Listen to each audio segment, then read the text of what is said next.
All right, that was close. You'll notice I didn't pull up any comments during that. There was a lot of prep taking place in the very last seconds, and I was even, I think, 2 minutes late. So I apologize, ladies and gentlemen.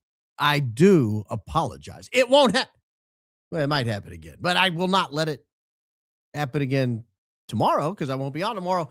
Guys, welcome in. Rare Friday live edition. I don't typically go live on Friday evening, but this week we had to switch a show around, and we had to switch it around because the show that we were preparing for yesterday was not ready. I'm here to report it is mostly ready, and so we will cover the ready portions, and we will kick the stuff that's still not ready to Sunday. This is going to be a complex show when we get it all put together. There are just some things that need to be discussed relative to who killed Charlie Kirk, how, and why that are being largely, I think, pushed to the background. I want to say ignored, but pushed to the background and need to be brought back out front.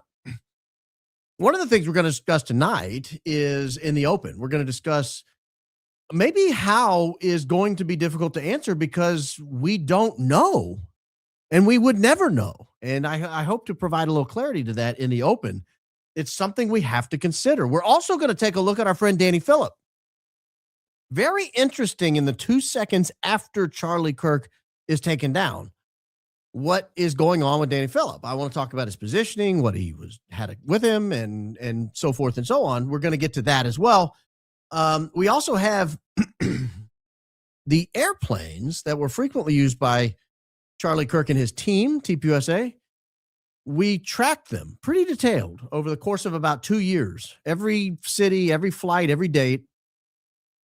And there was a really interesting period for about 2 weeks where we know where Charlie was, and we know now where the planes he frequently used were.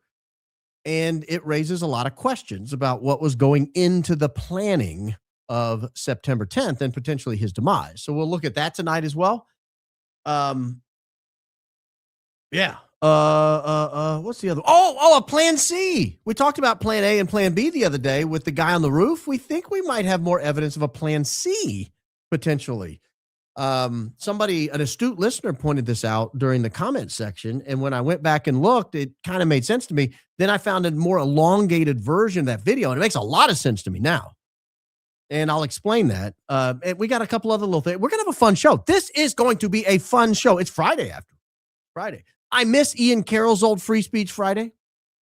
I was listening to Free Speech Friday last, remember, September, October.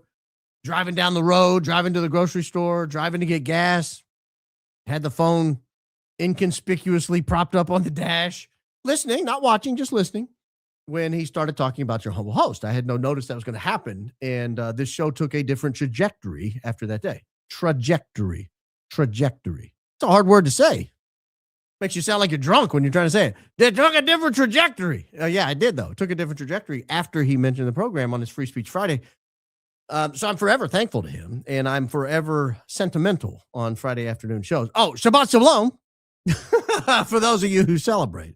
All right, let me start rolling through the open here because I think it'll provide a little bone, a little meat, a little context to what I perceive as one of the major problems with trying to figure out who killed Charlie Kirk, how, and why.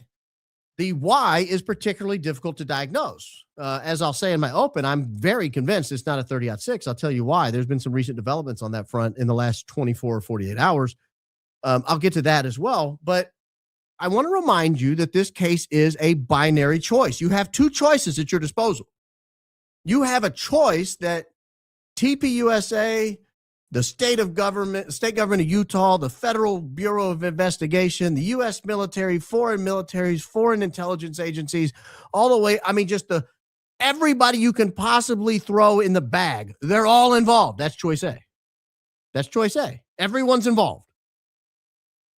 And choice B is Tyler Robinson woke up one day, decided he was going to climb the Losi Center staircase, pull out Granddaddy's 30-06, take a single crack at Charlie Kirk, and then scale down the building like Spider-Man and escape into the woods.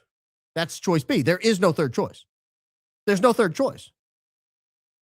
The idea that TPUSA somehow planned and executed this and decided they were going to frame Tyler Robinson and maybe Andrew Colvett and Blake Neff out there war gaming it. No, that's not possible. That's not possible. It can't be them alone. For example, you couldn't have Blake and Andrew order the paving of the crime scene 4 days later. That wouldn't happen. That crime scene paving was being discussed the following day. TPUSA doesn't have that kind of pull in the state of Utah, particularly not on a college campus. So you have to rule that out. That is ruled out. You also have to rule out that maybe the U.S. government did it on their own and they didn't involve anybody else. No, you can't do that either. Can't do that either because some hanky-panky happened in the car on the way there. Too many lies. Too many things don't add up. Ben Shapiro now we know's on the horn. That takes some involvement with the team. We'll talk. I don't know that we'll talk about it tonight, but we could talk about that at length as well. So you have to rule that out. Plus, you have then you're going to turn the investigation over to the state of Utah and hope they don't figure it out. No. You can't say that the federal government did it on their own. So it either goes all the way to the top and it's a multi-agency cover-up and you have the local sheriff and the local county or it's just Tyler. Those are your options. It is a binary choice. It's a binary choice.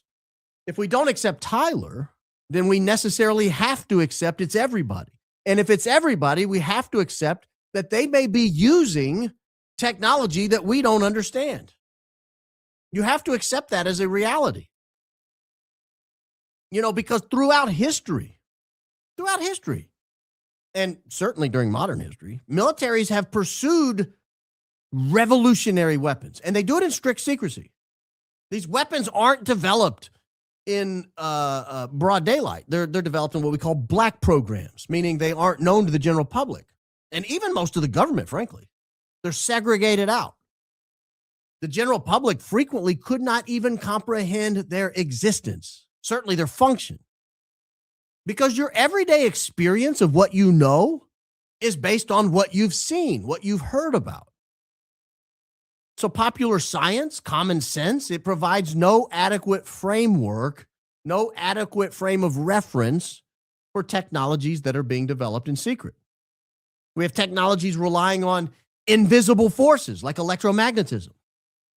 These are particularly opaque. Most people understand electricity through your house. You turn the lights, the studio lights. I got a switch that turns on all the studio lights. That's about as much as I know about electricity. I don't want to touch the plug.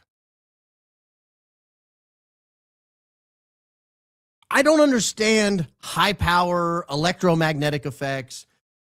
I don't understand really how EMPs work. I hear about them, but I think they're kind of ephemeral concepts. I might grasp a little bit at a time and then it's gone. And we certainly don't understand things that shoot energy through the air and induce some sort of sensation at a broad distance. I want you to think about the Manhattan Project for a second. This offers a very classic case of what I'm talking about. The public was well aware of conventional explosives. They had watched bombings in traditional wars. Much of the public had lived through World War I, for example. They knew what trench warfare was. They knew, there were areas in France where you couldn't go because there were still bombs. And they might have even, the smart ones or those particularly educated, might have had some concept of early atomic theory. And they might have heard from the newspaper that there was this concept where you could harness the energy of the atom. But what does that really even mean? The large scale of nuclear fission was beyond most people's comprehension in 1945. And the weaponization of it was just unimaginable until August of 1945. And that's when this previously unimaginable theory, this unimaginable hell was unleashed on two cities in Japan. And we learned later the bomb actually harnessed subatomic processes. And most people still don't understand how a nuclear bomb works. I have a basic understanding of how a nuclear bomb works. I watched a 30-minute video that tried to explain how you weaponize uranium, because you always hear about, they have 60% enriched uranium. It's 70% enriched uranium. It's only 10%. I didn't even know what that meant. And so I watched a 30-minute video. It's called Enriched Uranium for Dummies or something. I got to the end of it and I thought, I'm even dumber than dummies because I still don't really understand it. You turn it into a gas and then you spin it at the right amount and then you suck it out of the middle. What? Who thinks of this stuff? My mind, even well aware, 80 plus years of the atomic era, still can't even grasp the basics of it. It's just beyond our common knowledge. But on the Manhattan Project, it was even more beyond our common knowledge. The secrecy was total. There were over 130,000 people who were believed to have worked on the Manhattan Project, but they worked in such compartmented facilities that none of them could grasp the full concept of what they were working on. Most of them couldn't even get a partial picture of what they were actually working on. And then you add on top of that, you got electrical weapons, magnetic weapons, and it just amplifies this disconnect between what exists and what's possible, what might exist, and what I can even think about. During World War II, for example, it's when we learned about radar fuses, proximity fuses. This was early electromagnetic breakthroughs. And what they do is they use, think of radar. It uses electromagnetic radio waves, and it detects aircraft that I might not even be able to see visibly. Well, if you're in 1945, that is completely alien to you. That doesn't even make sense.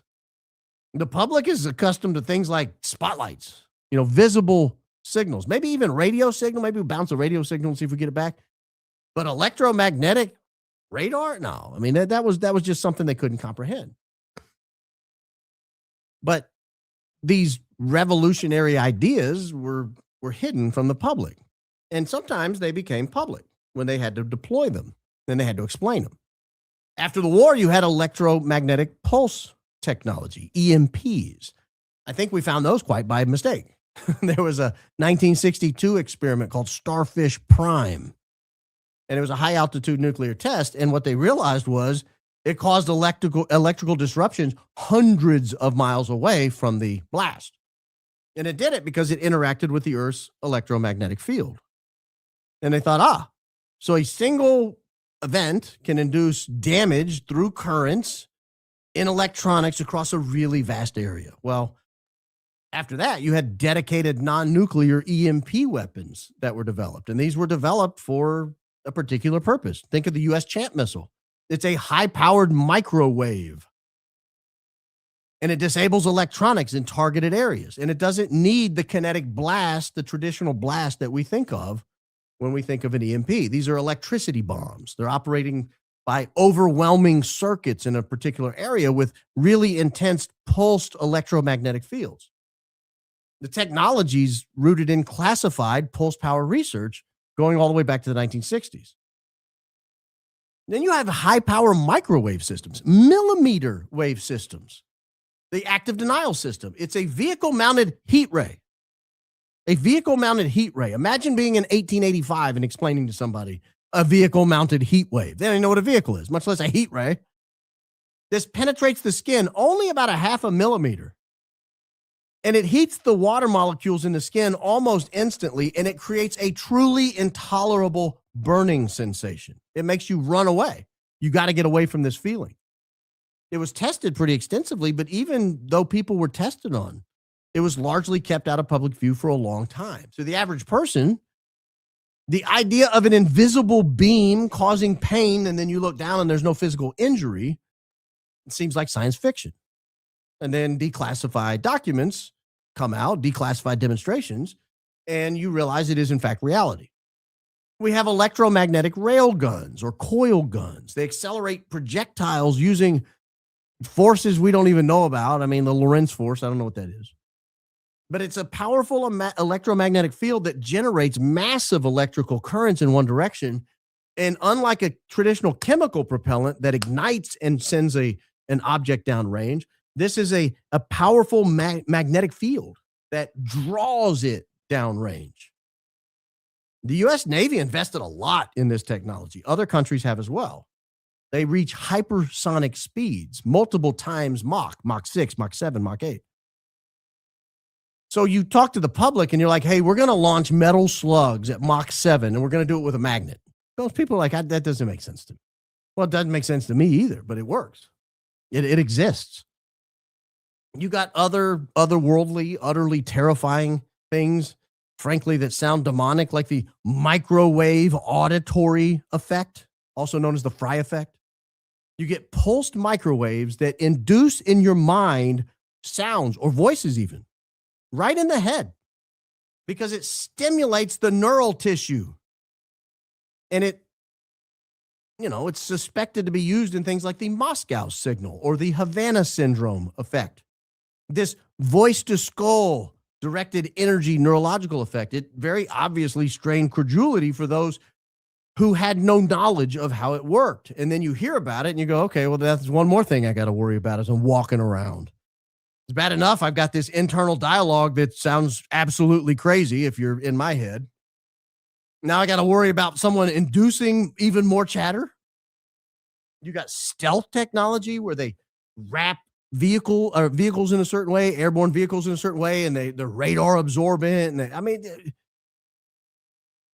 radar was hard enough to grasp.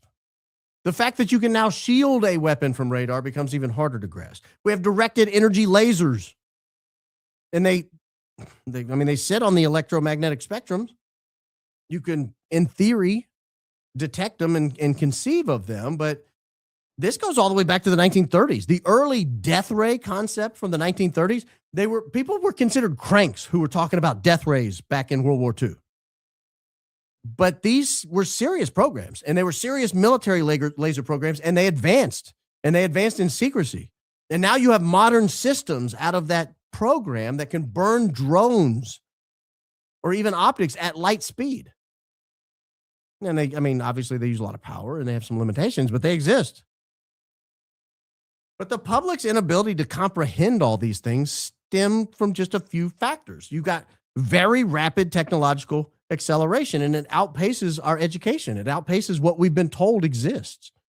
You've got people who compartmentalize each of the little components of this. So even the people working on it don't have a full idea of what they're working on. They're certainly going to deny it. The offices that are responsible for it are going to deny it, even if we bring it up and ask about it. It's natural for human beings to rely on the visible, rely on something you can smell, taste, feel, hear. And then you got this counterintuitive nature of invisible forces. Sci-fi, as long as sci-fi's been around, it's depicted ray guns.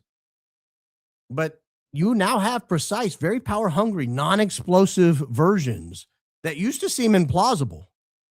But the evidence suggests they're quite real. You have electrical and magnetic weapons, and they operate through invisible fields. What I'm saying here is we have a lot going on behind the scenes at any given time that you and I don't know about, that you and I can't even comprehend how it works. And I raise this issue tonight because it's becoming increasingly obvious Charlie Kirk was not killed with a 30-06 to the neck. I think last night Valhalla VFT put up a fantastic video that essentially put the issue to bed for me. He demonstrated the exact shot using the exact round that we're told was used. And he did it from the exact 9-degree angle and the exact 140-yard distance from the Losi Center to Charlie Kirk. And the result was incontrovertible. It put the issue to bed. He used animals that were very alive just a few hours before. They were bigger, stronger, denser than Charlie Kirk. And the 30-06 just destroyed them. They were no match. Exit wounds were not only present, they were undeniable and huge. Skin, muscle, bones, multiple times thicker and denser than a human neck. No match for the 30-06 round. Even before his excellent demonstration, I was pretty unconvinced a 30-06 took down Charlie Kirk. I held out, maybe a 1% to 2% possibility. I walked away from his video last night 100% convinced, completely convinced a 30-06 could not possibly have done what the mainstream narrative claims. It simply didn't happen. In fact, after his video, I pulled up every known angle that I have in my system of the shot to Charlie Kirk. None of them are remotely similar. None of them. So what did happen? How did Charlie Kirk die? I don't know. Was it another gunshot round, perhaps from another location? I don't think so. I highly doubt it. Was it an exploding microphone? The truth is, I don't know. Was he electrocuted? I can't say. Was some advanced system used that your mind and my mind cannot yet comprehend? Maybe. And I guess it raises the obvious question.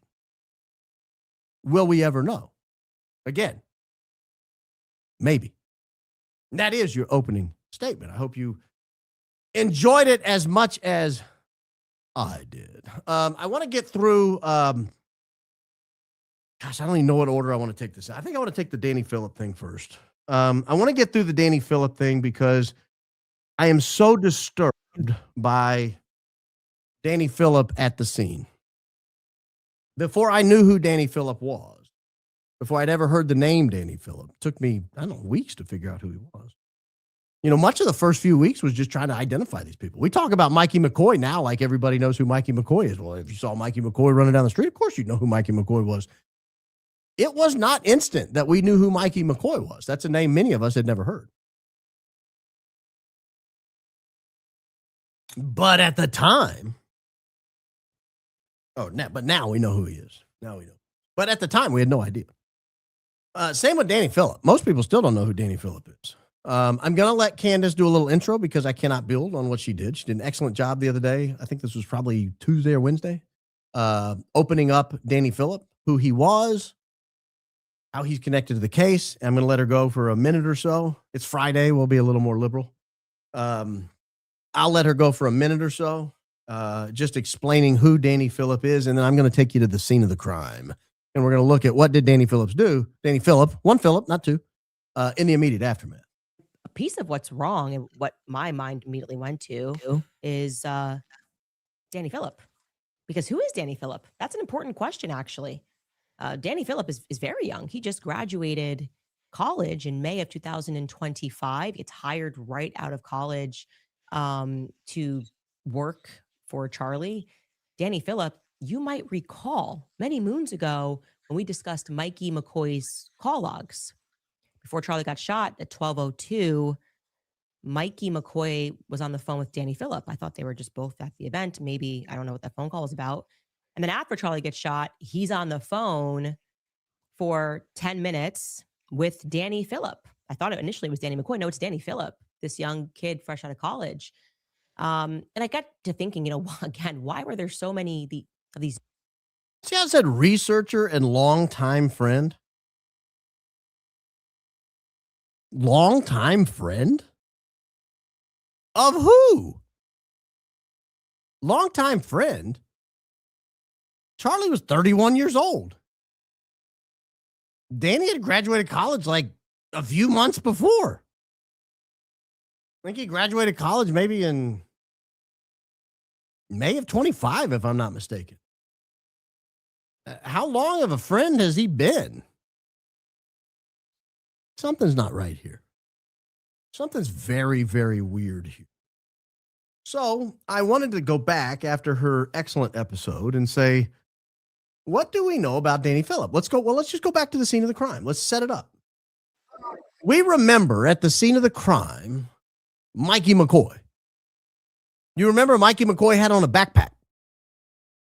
I'm not going to bring it up and show you. I'm not going to insult your intelligence. It's a high IQ outfit. If you don't remember the backpack, keep up. Look up a picture. I can't help you. I don't even know if he shows up in this video. But I want to go back to the scene of the crime. Now, we have taken great care for two reasons. One is YouTube does not like when you show the scene of the crime. But two is we're not morbid people. Not to be morbid, but he doesn't make it out of the shot alive. So we have blacked him out, and the blackout will move because, well, frankly, he moves. But there should be no visible portion of him during the shot because the focus isn't on Charlie Kirk here. The focus is on Danny Phillip, particularly the last 2 seconds of the video. But I want to remind you that Mikey McCoy was standing on Charlie's back left in a long sleeve shirt. It was 91 degrees outside. He had on a long sleeve shirt and a backpack. The reason I raised the issue of Mikey McCoy wearing a backpack is because Danny Phillip also wearing a backpack. Why? Why? He's standing like 10 feet from the SUV he came in. Maybe 10 feet, maybe closer. I don't know. Like he came in the farthest back SUV. The event is going to last at least 2 hours. Then you got cleanup and why are you wearing your backpack? Put your backpack in the car. Why did you get your backpack out of the car? Frank Turek didn't get his bag out of the car. Frank Turek, if you remember, famously, he He said his bag was full of blood. His bag had the necklace in it. His bag was in between the bucket seat. His bag was in the car. Why would it not be in the car? Your car is behind a police line. It's safe. It's secure. What do you have in the backpack that you have to have access to, and you can't walk 10 feet away to get it? I'll also note that Danny Phillip is to Charlie's right. Mikey McCoy to Charlie's left. Danny Phillip to Charlie's right, back right. Now, Mikey McCoy's over here on the left with Terrell Farnsworth, Philip Goldsberry Jr., Blake Neff. He's with the homies. He's down. Danny Phillip is standing with Butch Hibbs. Butch Hibbs. I don't know how old Butch Hibbs is. He looks to be like 100, maybe older. Butch Hibbs also weirdly dressed head to toe, long sleeve flannel shirt. I mean, he looks like he's going camping in Montana in late October. He wasn't, I don't think. But I always wondered, why is he wearing a backpack? Why was Mikey McCoy wearing a backpack? Why were they separated? Now, you'll recall, I don't know if she just said it or not, but it was in that clip. I should have let her keep going if she didn't say it yet, but I think I've already taken it down. I have. If you listen to her show, she will go over the call log that Erica Kirk provided for Mikey McCoy. Remember, the call log was something of an issue early on in the case, in the fall. In the call log, Mikey McCoy and Danny Phillip, talk on the phone at 12:02. So they talk on the phone at 12:02. Charlie arrives at 12:06, and they go stand on opposite sides of him, both in backpacks. And then Charlie gets taken down, and they both flee the scene, presumably. Or you know Mikey does. I'm not 100% sure where Danny went. But they both separate. And then 10 minutes later, Danny calls Mikey back. Why? What's up with all the calls? Why are you calling before? Why are you calling after? Why are you wearing backpacks? Why are you standing opposite sides? You're a longtime friend of these people, but you just choose to stand off by your side with Butch Hibbs? It's a weird scenario, but I want to take you to the scene of the crime now because I want to watch with you what precisely does Danny Phillips do at the big moment. So keep in mind, this is edited, so if you've not seen it, you're going to see nothing here. There's no reason to avert your eyes, but and I think we even muted the crack of the gun, but I'm not 100% sure about that. So this is showing a 45-second clip. It's not really 45 seconds. I'll explain why in just a second. So do you know how many transgender Americans have been mass shooters over the last 10 years? Too many.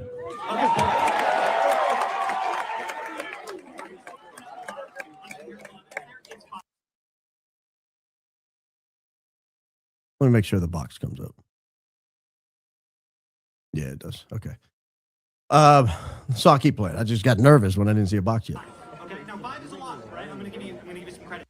This is Danny Phillips. See under where it says prove me wrong, and there's a lightning bolt separating the two. Prove me wrong.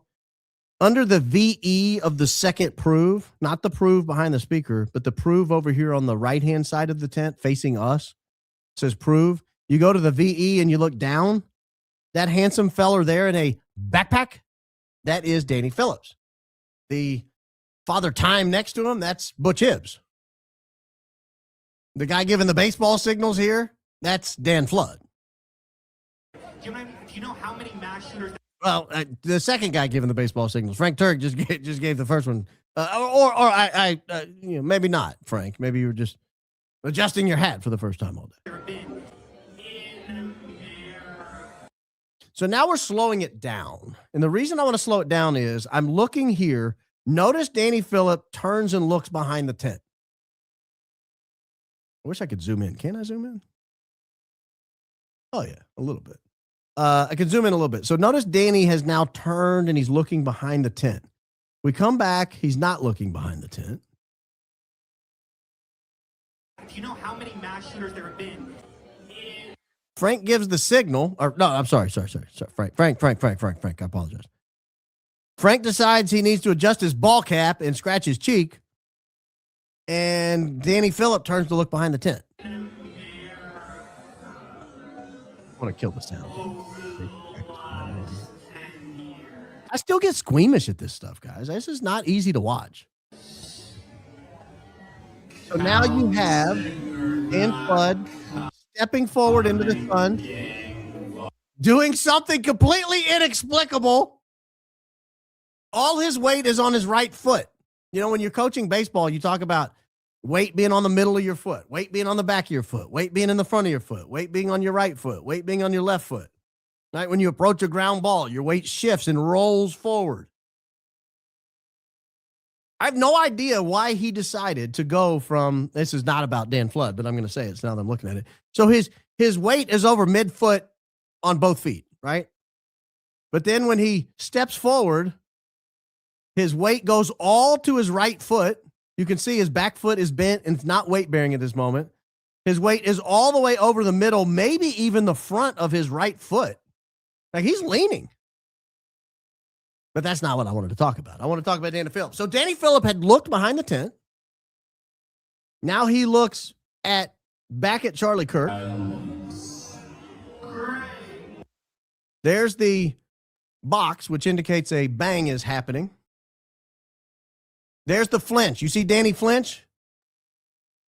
Go back. Watch Danny flinch here. Danny Phillip is, again, under the VE in the second prove right here to the right of the lightning bolt. He's in the backpack. He gives a little flinch. Watch his eyes. Everyone in the crowd goes aghast. Everyone in the crowd reacts. Not Danny. Not Danny. Danny looks right at the Losi Center roof. You see that? Danny just looks right up at the Losi Center roof, cool as a cucumber. This girl in front of the black box is falling backwards. You have people grabbing their head in the cobra pose. You have mouths open. You have people down here turning. Danny Phillip, just cool as a cucumber, looks up at the Losi Center. Now, what do we know about the Losi Center in that moment? We can be fairly confident that someone was on the Losi Center. There's nobody in the house that has a better view than Danny Phillip. He is perfectly in line with the Losi Center. Almost too perfectly in line with the Losi Center. And he just coolly and calmly looked up. If you wanted to call a witness that said, oh, I saw the Losi Center, I saw exactly what happened, there's only one person I would call. The only person I saw in the whole facility look directly at the Losi Center. Danny Phillip. There was one other guy who looked at the Losi Center, but it's not in that video, and that's Philip Goldsberry Jr., the guy who shielded his eyes just before the bang, and then before he takes off, looks up at the Losi Center and then takes off. But Baron, are you saying definitively Danny Phillip planned this? No. Don't hear me wrong. I'm not suggesting that at all. But I'm suggesting Danny Phillip was cool as a cucumber in that moment. Cooler than the other side of the pillow. He did not have any trouble whatsoever with what was happening right there. I'm going to look at one more thing here. One more thing I might want to show. Yeah, I think I do. It's kind of blurry. Nah, I'm not going to show. I think if you're trying to get a grasp of the facts, the on-the-ground facts that day, I can't think of a better witness in the moment, in the immediate vicinity, than Danny Phillip. He either heard something from the Losi Center roof, in which case he would be great evidence for this Fed slop narrative that Tyler Robinson shot Charlie Kirk from the Losi Center roof with a 30-06, or somebody did. Or he saw a guy up there get up and run away. But I want to know what made you look up there. Why were you so cool and calm?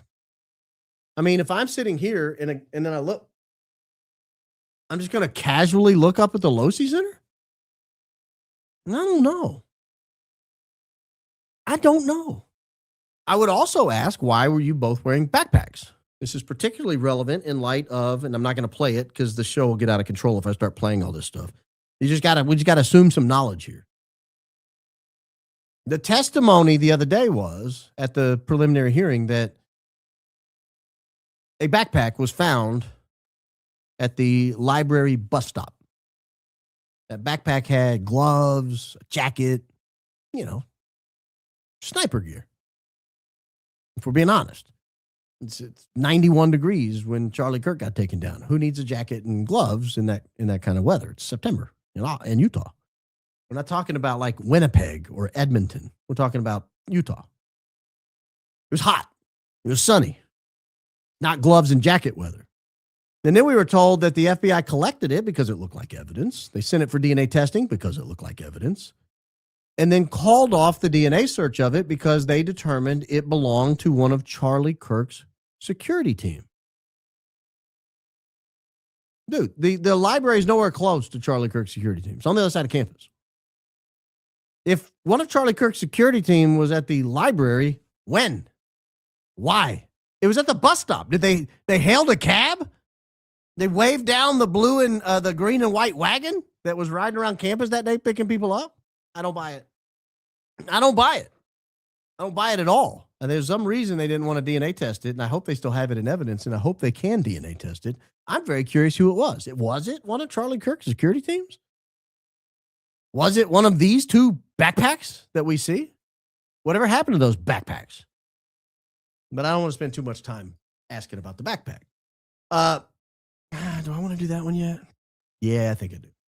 All right. We were told en masse,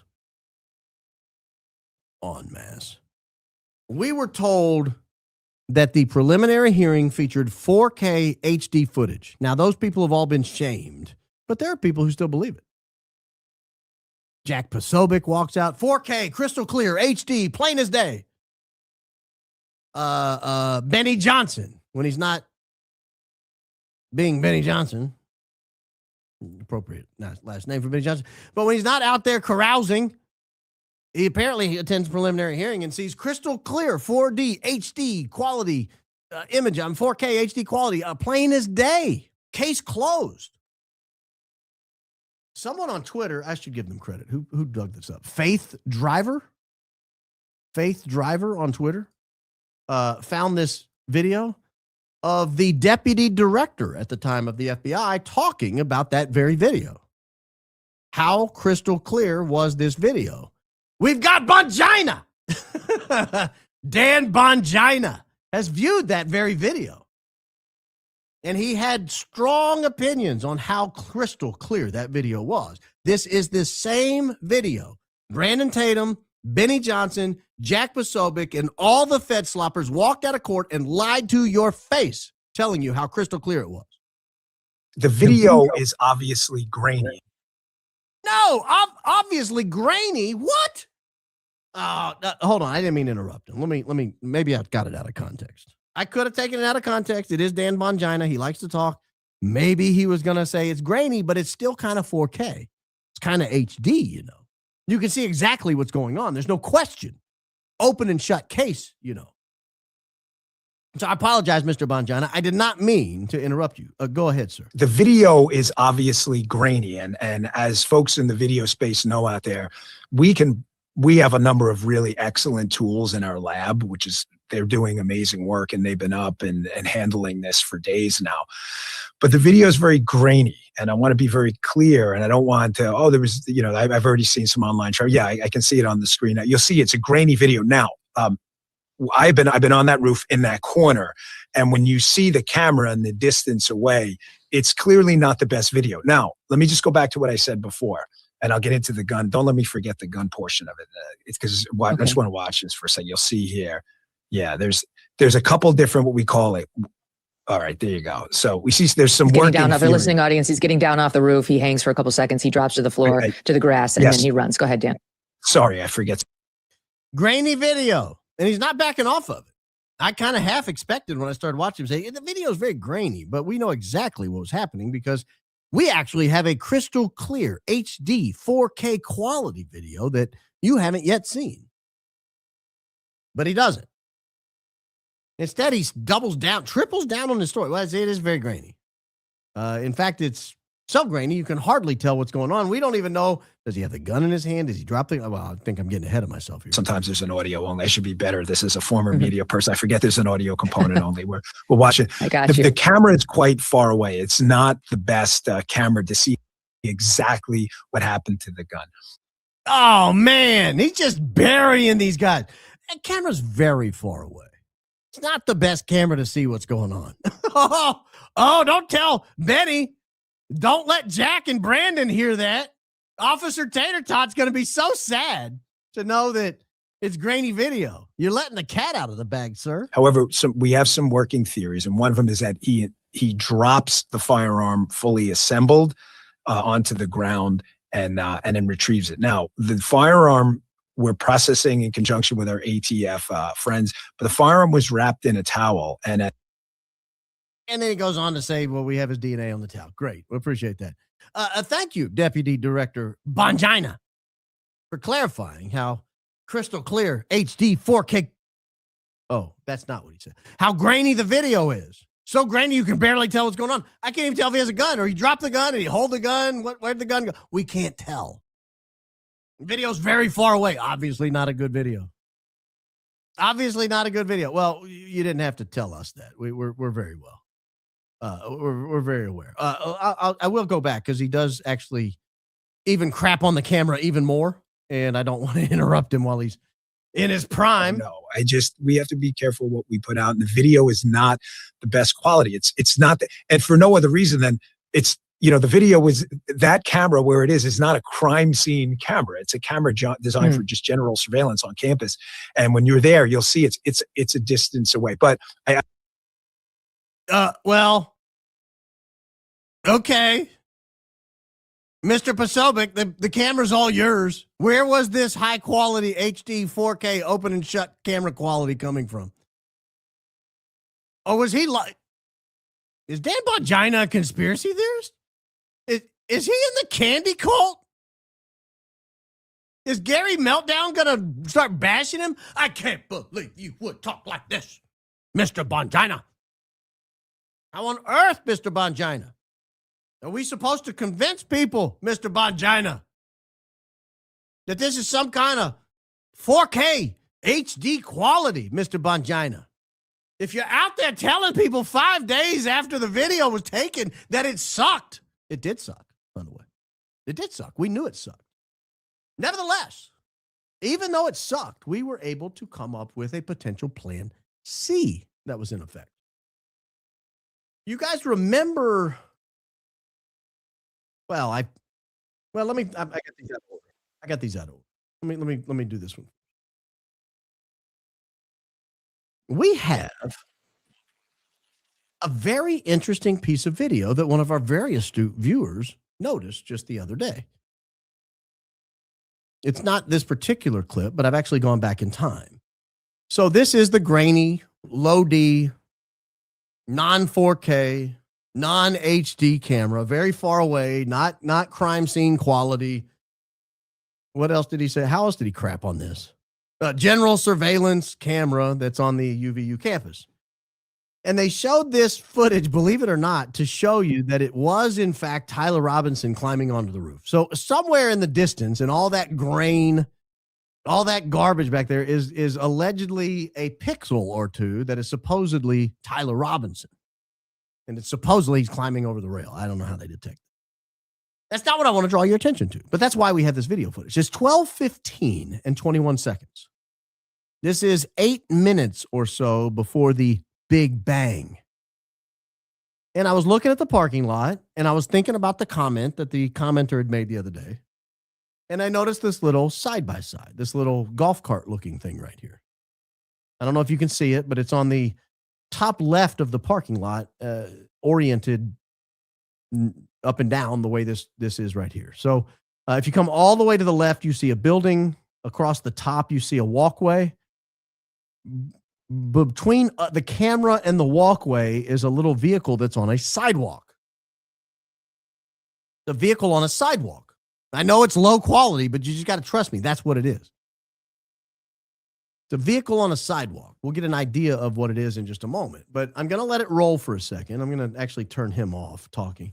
I'm going to let it roll. It's rolling at 12:15. The vehicle's just sitting there, apparently off in the distance. There are a few pixels that are moving. And those pixels allegedly, perhaps, might be Tyler Robinson. They could be Bigfoot. They could be a space alien. We're not exactly sure what they are.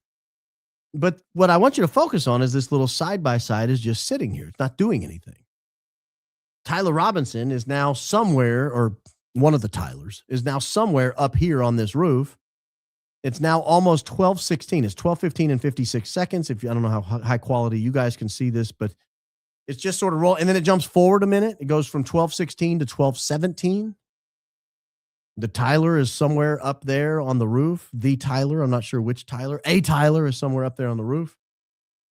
This side-by-side is still just sitting there. Now we jump forward again another 5 minutes to 12:22 and 15 seconds. By this time, there's a couple of pixels up here. I don't know if you can see my mouse. It's on kind of the top left-hand side of the screen. There are like 3 pixels that are darker than the rest of the roof, and we're told that's one of the Tylers running across the roof to get into position. And I guess it's paused because it just still says 12:15, 12:22. Okay, now it's rolling. And 12. So this one of the Tylers here is running up there. We see no side-by-side in the screen. It's still down here to the left, parked. We see no white SUV. It hasn't yet rolled into the parking lot, but it's coming. I promise it's coming.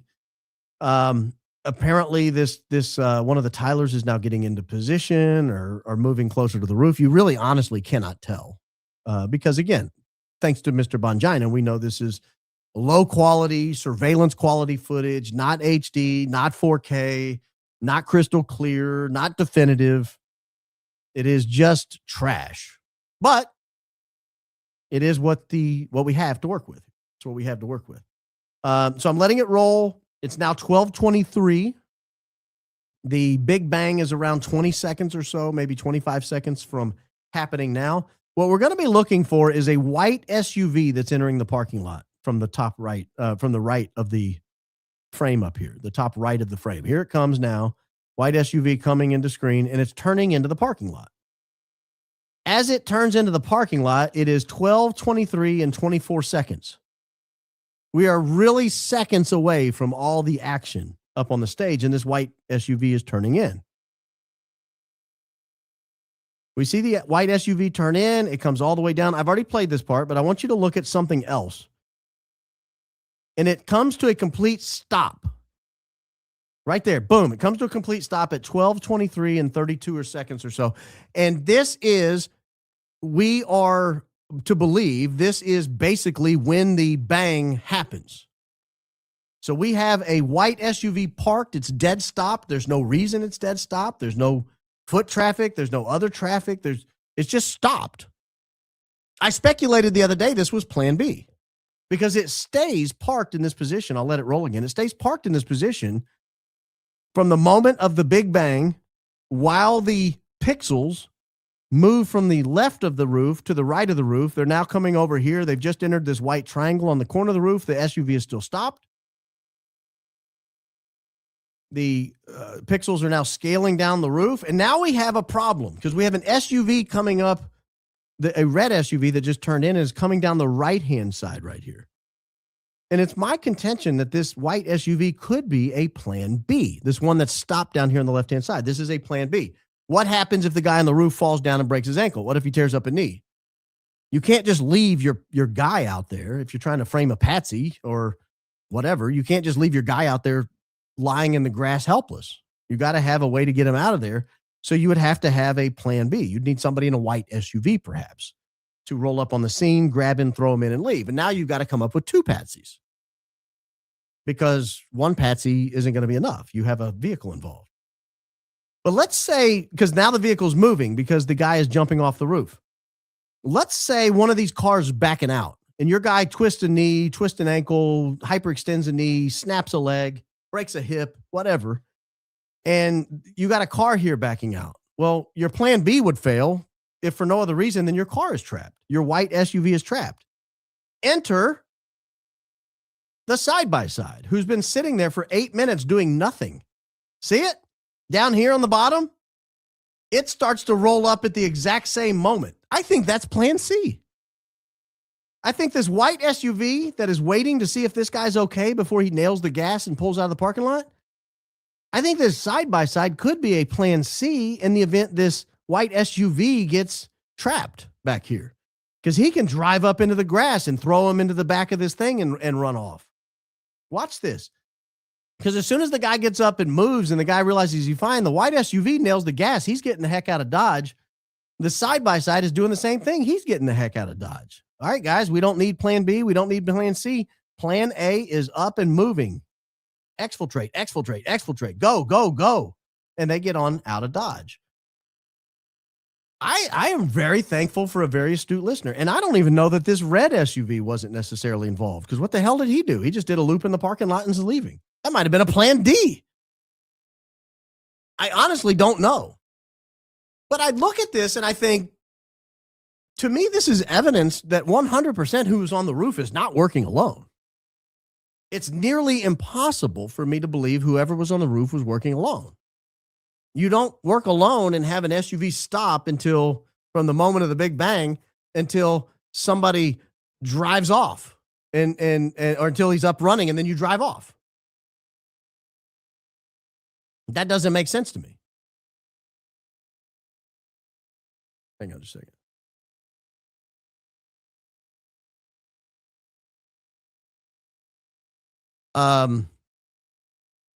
Daisy, I just sent you a private chat there. Can you check it? Okay. Now, I'm going to switch gears again. We got plan B, plan C, potentially even a plan D. Let me switch gears ever so slightly. I want to talk about, I just want to show this. This is going to be a 1-minute segment. I want to show something very weird that Daisy noticed while she was looking at Victor Marx campaign pictures. A 501c3 is supposed to be neutral on campaigns. You're not supposed to advertise on campaigns. You're not supposed to endorse candidates on campaigns. If you're going to do that, you just need to pay taxes like the rest of us. This is the back of Victor Marx's campaign truck he's driving around. You notice it says Turning Point USA right there in bold letters right above the license plate? I think if I'm, in Colorado, I'm probably going to file something and say this is probably unacceptable to me. Is Turning Point USA endorsing Victor Marx? Not Turning Point Action. That's a 501c4. They have limitations on what they can do politically, but they are allowed to engage in political activity. But this is Turning Point USA. I think that I'm just raising it in case you're in Colorado and want to file something. I guess it's an FEC well, it wouldn't be an FEC violation. It's a state race. I'm sure it's some kind of Colorado violation too, but it's definitely a 501c3 violation. I think somebody has to explain exactly what the hell's going on right there. Now, I think the best way to do this is just to talk through it. I think the best way to do this is really just to talk through it. Because I don't want to show too much identifying information in all of this.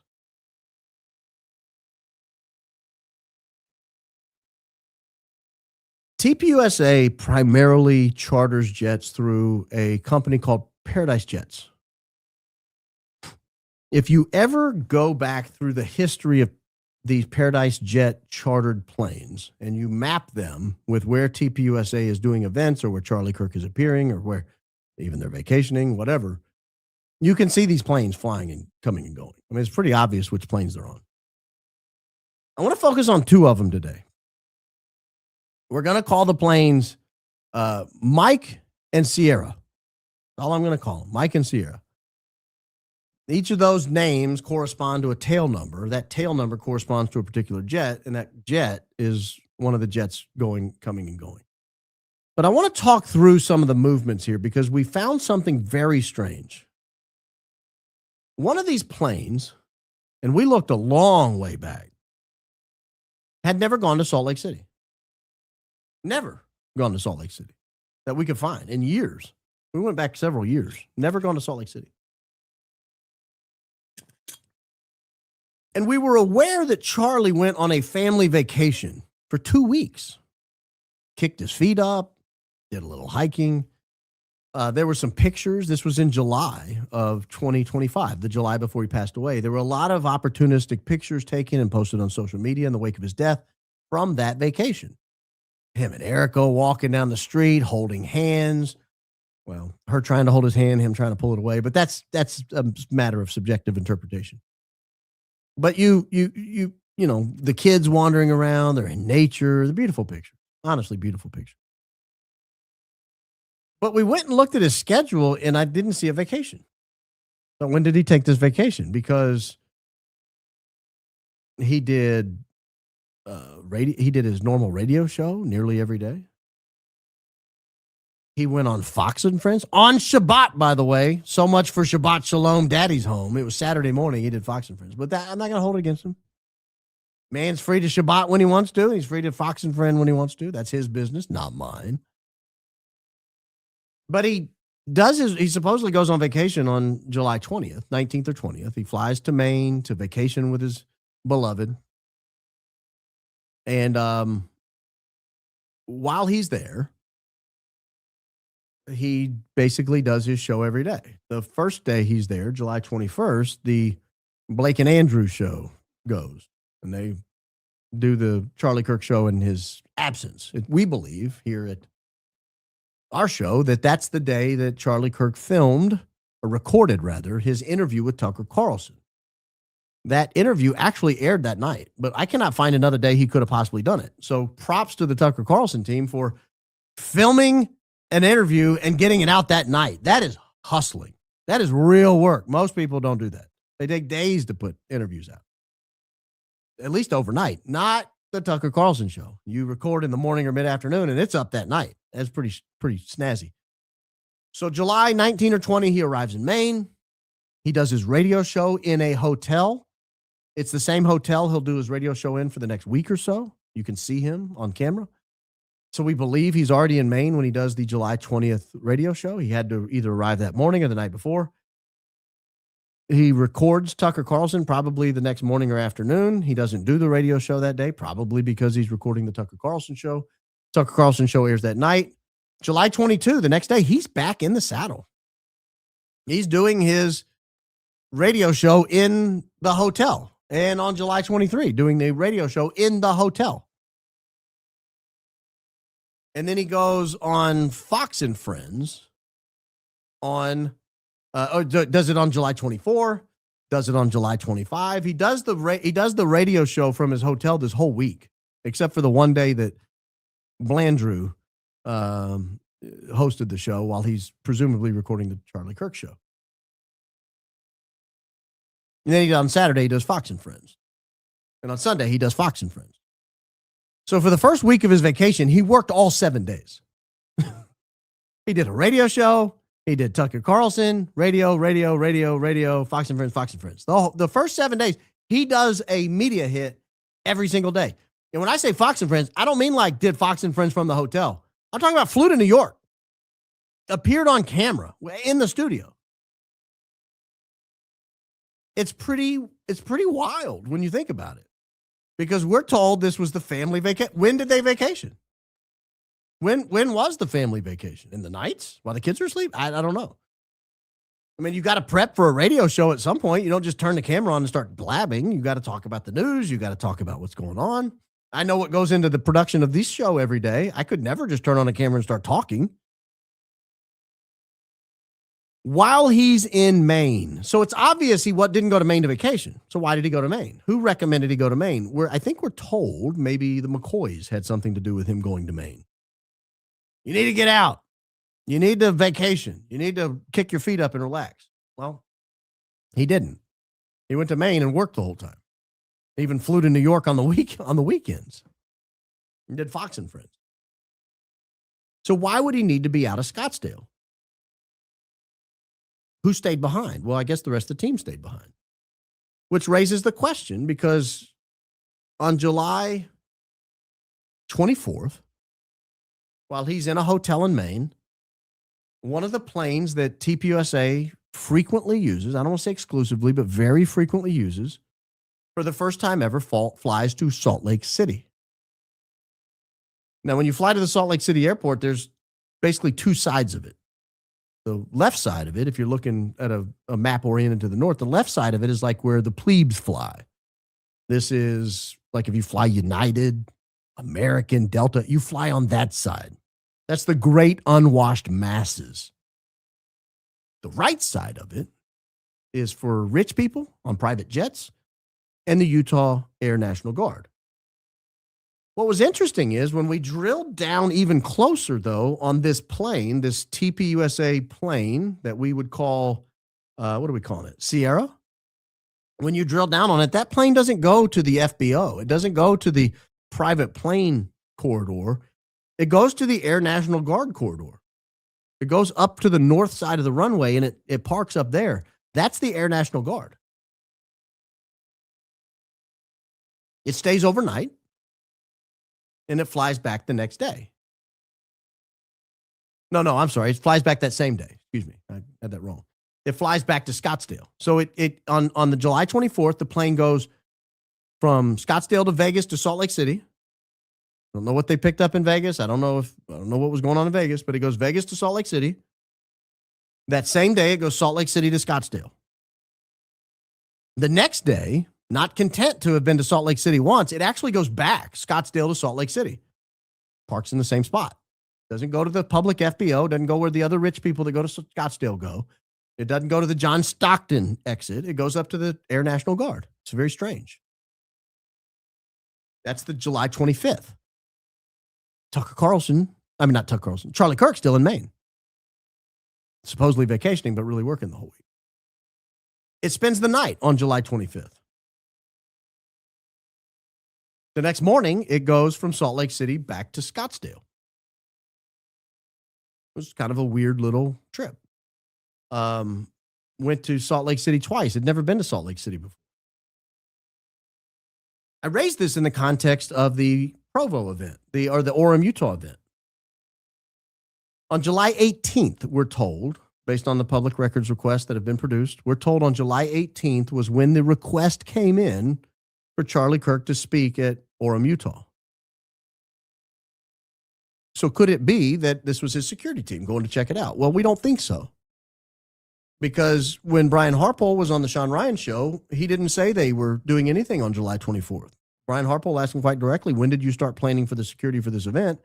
And he pinpointed the date around August 24th or 25th. That's a month later. So who was on this plane?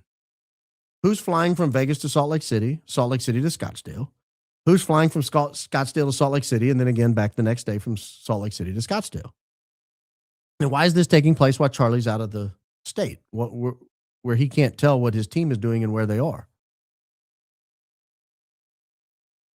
The plane actually goes back to Salt Lake City again. On August 2nd, while Charlie Kirk is still in Maine. While he's still in Maine, this plane goes back to Salt Lake City again for a third time. Maybe a fourth time. How many times are we? 1, 2, 3. Okay, it's for a fourth time. Third time. For a third time. I can't count. It goes back on August 2nd to Salt Lake City. Again, parking by the Air National Guard, not down by the FBO. And when it comes back, it does not go to Scottsdale. It doesn't go to Scottsdale. And I don't know if where it goes on its way back is an indication of who might have been on the plane. Because Charlie's team doesn't all live in Scottsdale. They live around the Phoenix metro area. But when it comes back, it goes to Mesa, Arizona. You'd have to look at Charlie's team to see who lives in Mesa.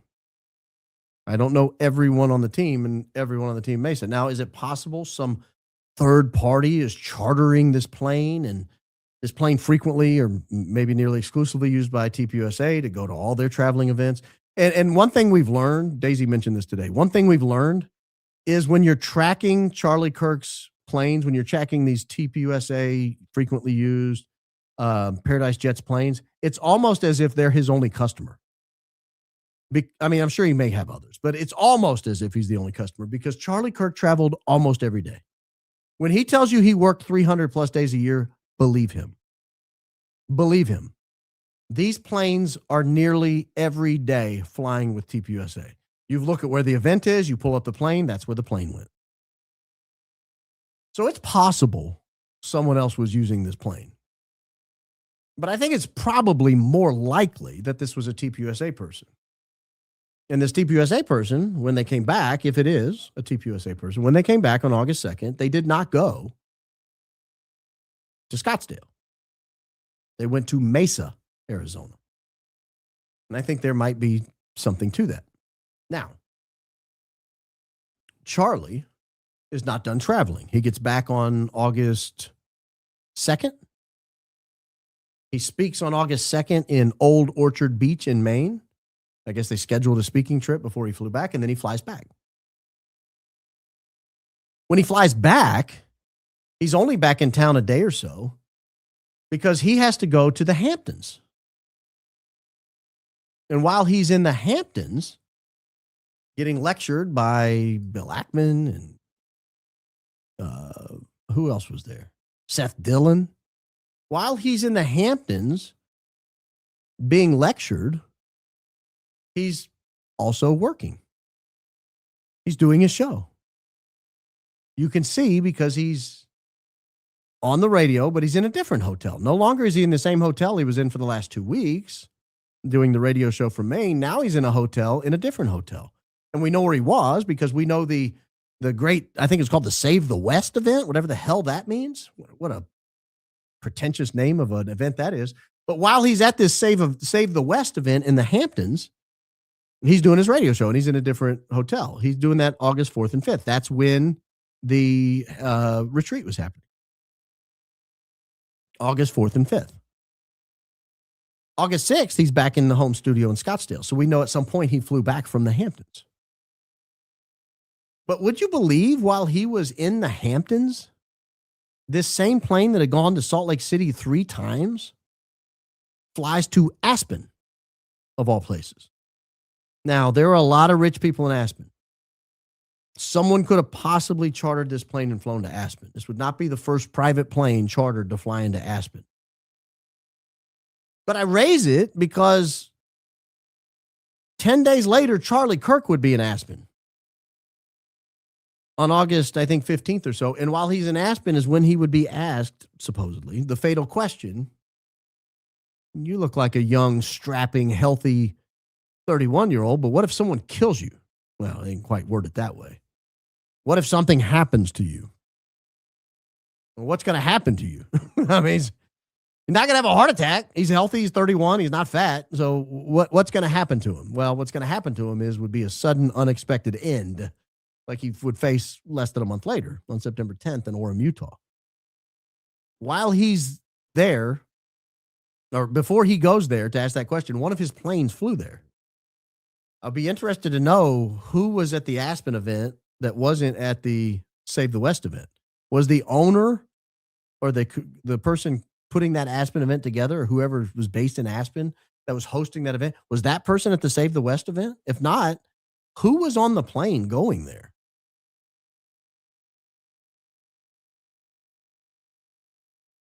So I look at all this.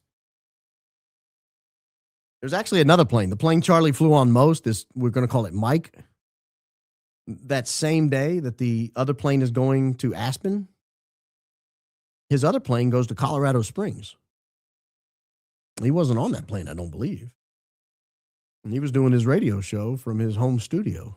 So who was on that plane? I find it very difficult to believe both of those planes were gone with other people. So who was on the plane to Colorado Springs? In other words, where was Charlie's staff? Because when we ask the question, who killed Charlie Kirk, how, and why, the how becomes very important to this story. Or the who, rather. The who becomes very important. Because while I am convinced TPUSA could not, again, there's 2 options. It's Tyler Robinson or it's everybody else. And while I'm convinced TPUSA could not have done this alone, I am wholly unconvinced, if the answer is everyone else, that it could have been pulled off without TPUSA's help. And if they're going to help, they're going to have to know what the hell's going on. And if they're going to have to know what's going on, they're going to have to meet with people. And these aren't the kind of things you email. These aren't the kind of details you email. Oh, hey, by the way, just don't hit reply all, okay? No, that's not what happens. It's isn't something you send on Proton Mail or Signal. These are conversations you have face to face. If we're right in the first place. It's a big if. Leaving the very small possibility was Tyler Robinson alone. Again, I'm very quickly closing that possibility to zero, though, particularly in light of the Valhalla VFT video that he posted yesterday. It becomes nearly impossible for me to believe at that point that it was Tyler Robinson from the Losi Center with a 30-06. That's a story that's just rapidly falling apart the more we look at it. All right. Oh, gosh, we got so much more to do. I may hold some of this till Sunday. Yeah, I think I'm going to hold some of it till Sunday.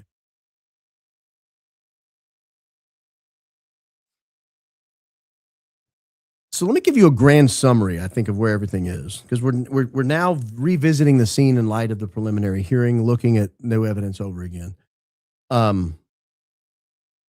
After I watched the Valhalla video, I pulled up nearly every clip I could find of the actual bang to see, is there anything even remotely similar? And what I noticed was when the Valhalla video took a 30-06 to a freshly slaughtered cow and pig, that it was like an explosion, just blows clean through, missed right behind it, knocks whatever it is over backwards. It just destroys it. But with Charlie, he kind of went like this and then sort of slumped forward and then sort of leaned off to the side. That's inconsistent with the amount of force a 30-06 brings to the scene of a crime. There's also, as we discussed, no exit wound. There's inconsistencies about the Superman neck and all that kind of stuff. But if you just go back and look at the actual wound itself, and I don't want to describe it in great detail because I don't think it's necessary, but if you've not seen it and you don't want to see it, don't. But if you've not seen it and you want to see it, and you want to follow along at home, it might be worth finding a video and watching it.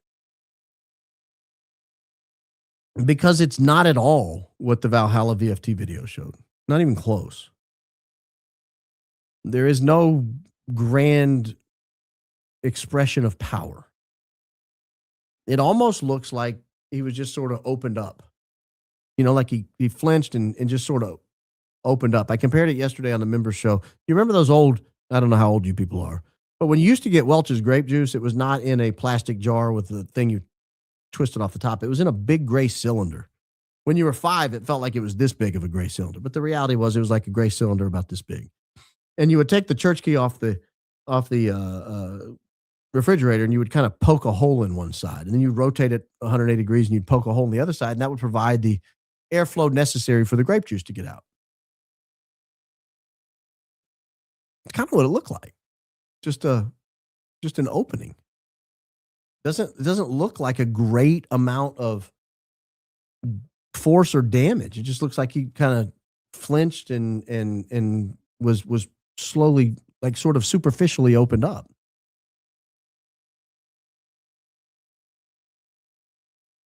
And it's not a 30-06. I'm sorry. It's just not a 30-06.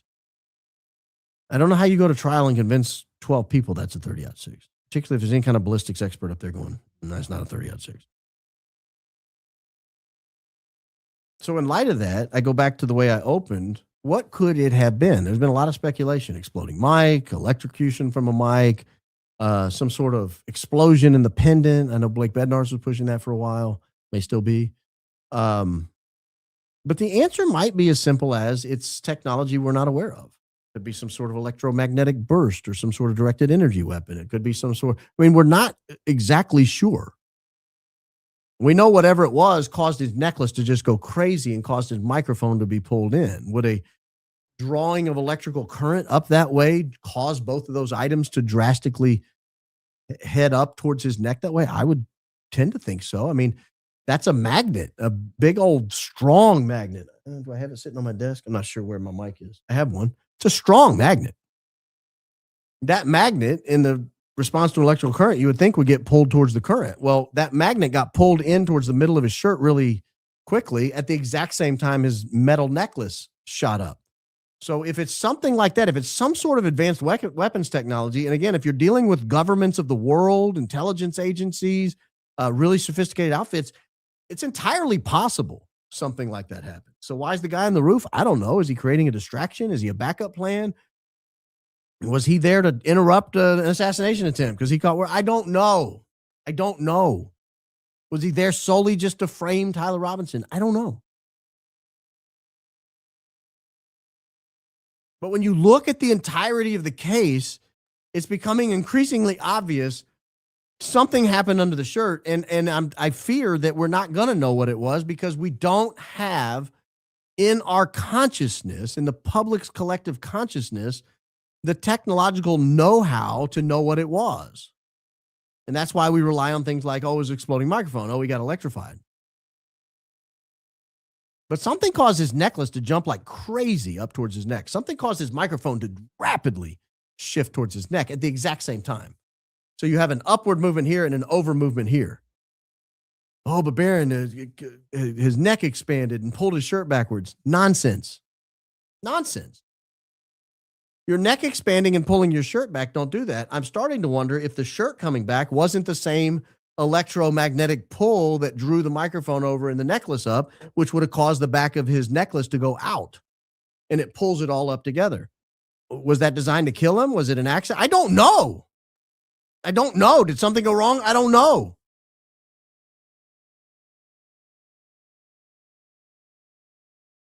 You know, why were Mikey and Danny wearing backpacks? I don't know. Was it related? I don't know. God, there's so much unknown here. There's so much unknown. I do think it's very weird they both had backpacks on when their car was literally 10 feet away. And they were going to be there for hours in the blazing hot sun in Utah. And now we have backpacks that are found, and we don't know where anything is.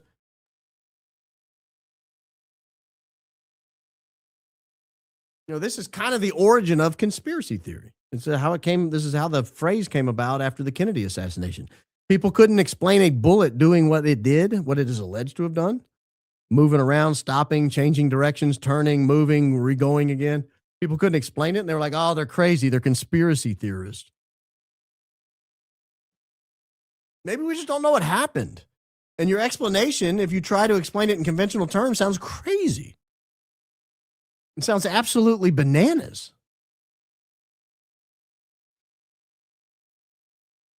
But I'm wondering if I'm right about these planes, and I think I am. I'm wondering who from TPUSA is on these planes and why are they going to Salt Lake City 3 times? And why is it flying back to Mesa, Arizona instead of Scottsdale? And why are they doing it while Charlie Kirk's in Maine? And why is he in Maine if he's just going to be working the whole time? What kind of vacation is that? And then he comes back from that vacation to go on an international trip right before he kicks off a campus tour where he's going to be gone all fall. It seems to me like someone removed him from the Scottsdale area, put him on the other side of the country, kept him busy during the afternoons and evenings so he wouldn't be asking where everybody is, have him do his radio show in the morning, and then people are free to come and go as they want. They can go anywhere they want. They can go to Salt Lake City 3 times if they want. No one will know. They can go to Aspen. They can go anywhere. Charlie won't be around to ask, where is everybody? Why isn't anybody in the office?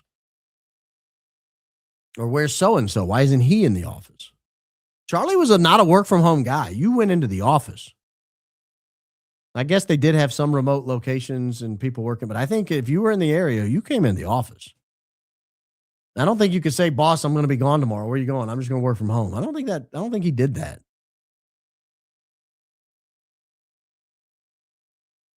If I had to put my money down on the ground right now, I would state with confidence he was not killed with a 30-06.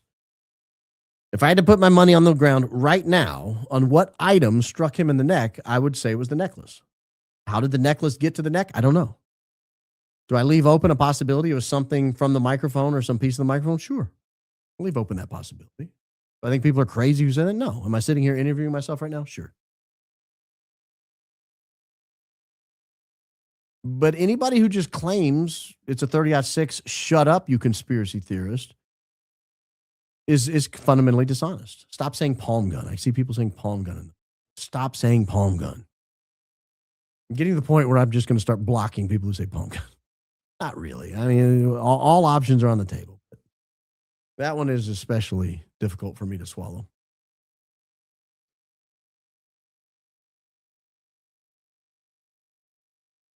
I worry because I worry about the safety of other people. Charlie's gone, but there's still a lot of other people around that are very much here, that still do public events, that still travel for work. And if we set the precedent that we can remove political opposition or activist opposition or media opposition solely because they're inconvenient and we don't like what they're saying, if we can just remove them, even under the most suspicious circumstances, we could just shove some fake narrative down their throat, then we're all in danger. Not just we, meaning the people, but I mean everyone in the country is in danger. Every dissident is in danger. Every person with a contrary opinion. The next time they try to have a pandemic, everyone who opposes it, is, I would suppose, would be now in danger. They can just take you out, and they can say it was a 30-06 from the Losi Center from 140 yards. And people say, well, that doesn't look right. And they say, shut up, conspiracy theorist. Eat your fed slop and enjoy it. It tastes like Alpo, but it's okay. It's not going to hurt you.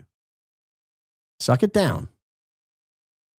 And it puts everyone in danger. Every single person becomes a target. People ask me, why do you still talk about Charlie Kirk? Because he's still dead.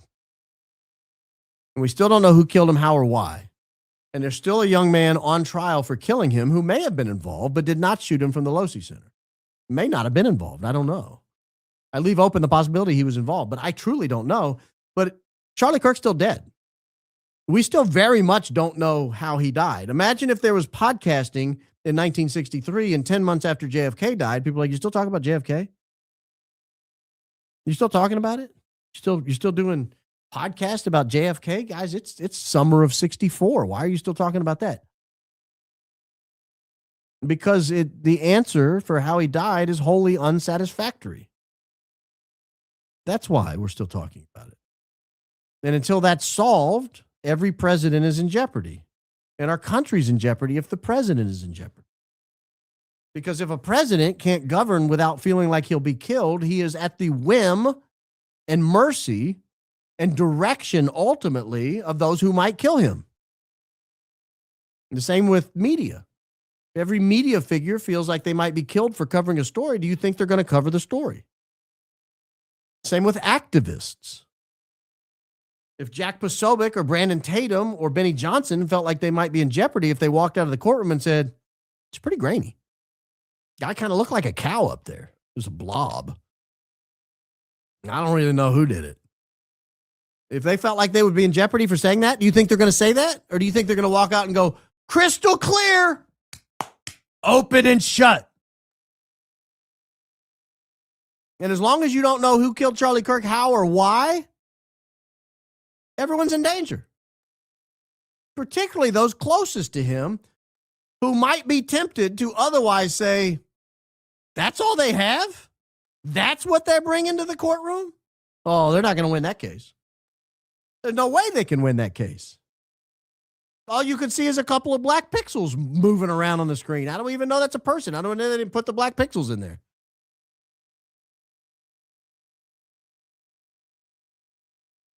Who benefits from Charlie Kirk being dead? I saw that in the comments. Someone said, who benefits from Charlie being out of town for the week? Who benefits from him being dead? Probably the same people who benefit from him being out of town for the week so that they can travel wherever they want to go, allegedly, if they indeed were the ones traveling. Interested to see who's on those planes. I don't know how we'll ever find out. I had a conversation with someone the other day, and they said, you know, hey, if you were TPUSA and you wanted to clean this up, you wanted to regain your reputation. This is somebody who is not particularly opposed to TPUSA, but recognizes the reality is just melting down around them. Like they've lost all credibility among average people. That the average college student looks at Erica Kirk and sees Drewski, and that's never going to change. And that you have 90% of social media totally banging on her all day, every day. You've got like 10% of these sycophants. They're like, she's great. And everybody else is like, That's crazy. That doesn't look right. And he said, how would you get it back? And I said, total transparency. Total transparency. What do you want to know? What do you want to know? You want to know where I was? Here's my calendar. Here's my phone. Here's my pictures. Here's who I texted. Here's what else do you want to know? You want to know who's on those planes? Here are the manifests. Every single person that flew everywhere on any one of these planes. What else do you want to know? Total transparency. Total transparency. And if you did not have anything to do with who killed Charlie Kirk, how, and why the cover up? Why are we covering up a crime that didn't exist, that didn't happen? Why are we covering up a crime that is straightforward, cut and dry? Why are we telling people that that's Tyler Robinson's Dodge Challenger showing up in front of the Noble home at 1247, only to learn on cross-examination that Ms. Noble saw a bald man and 3 passengers? Why are we told he went into Chick-fil-A where there are actually high-quality cameras because they're indoors, they're all pointed at the thing, and we don't get a single picture of him at Chick-fil-A?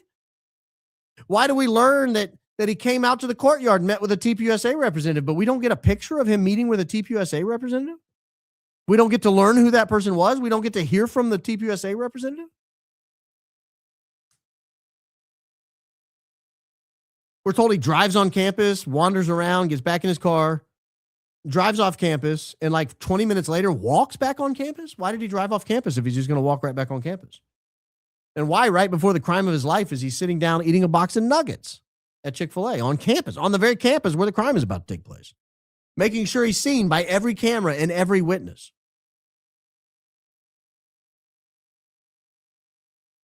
Like, you guys can't answer those questions, but you can answer questions like, what plane was Andrew Colvett on? Why did his phone break the next day? When did he order a replacement phone? Was he really live that morning? You can answer, where was Erica Kirk? There's got to be evidence of where she was on September 10th and, frankly, 9th and 8th. You could talk to the Hopkinson aircraft guy and say, go on, tell him that I wasn't here. Why are you neither confirming nor denying that I'm here? I wasn't here. Tell him I wasn't here. I give you full permission. Instead, we're left with all these cover-ups and flame-outs and people asking what plane Andrew was on, and it gets leaked out through some woman named House Inhabit that no one's ever heard of. That's how they got the information out? That's how you got out your itinerary? House Inhabit? Really? On X? You want it to get out, but you get it out that way? You want to get out that she was with her kids and you want to show proof of it, but you get it out through Gary? Blinking Gary?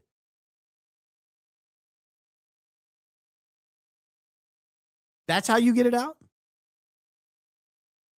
That doesn't look like innocence.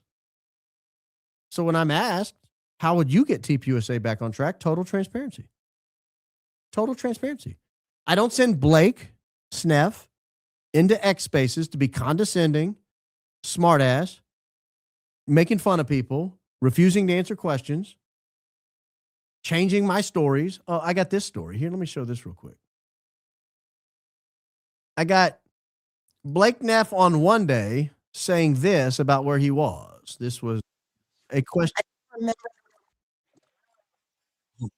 question posed to him by Diligent Denizen. This is a question posed to Blake Neff. Where were you after the event? Do you remember when you left like Orem or the Orem area that night? Did you leave on the 10th, like the evening of the 10th? No, we left the following day. And did you, like, how did you get back to Phoenix? I went back on a jet that was made available to us. Like a private jet or something? Yeah. On the 11th? On the 11th. So you were in Orem on the night of the 10th? Yes, I was. Interesting. Thank you.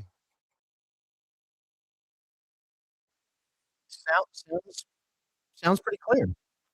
Sounds pretty clear, right? He was in Orem on the night of the 12th. That seems pretty open and shut. Seems pretty, or the night of the 10th, excuse me. And he was actually asked the question twice. So you were in Orem on the night of the 11th, the home of UVU? Well, he was asked again a couple days later. You sure you were in Orem?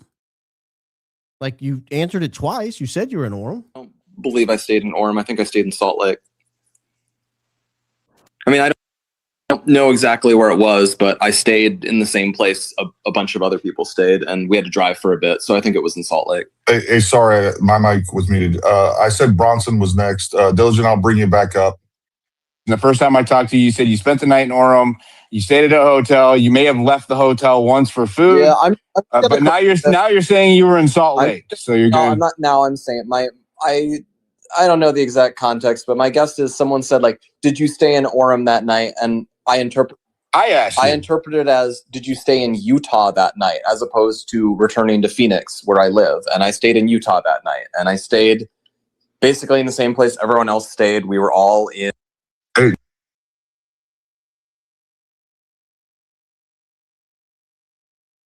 Went to Salt Lake, not Orem. Cleaned that up pretty fast when it was quickly discovered that there was a bald man seen driving around Orem at 12:47. All of a sudden, Blake was like, the more I think about it, I don't think I was in Orem at all, after all. I'm pretty confident I was in Salt Lake.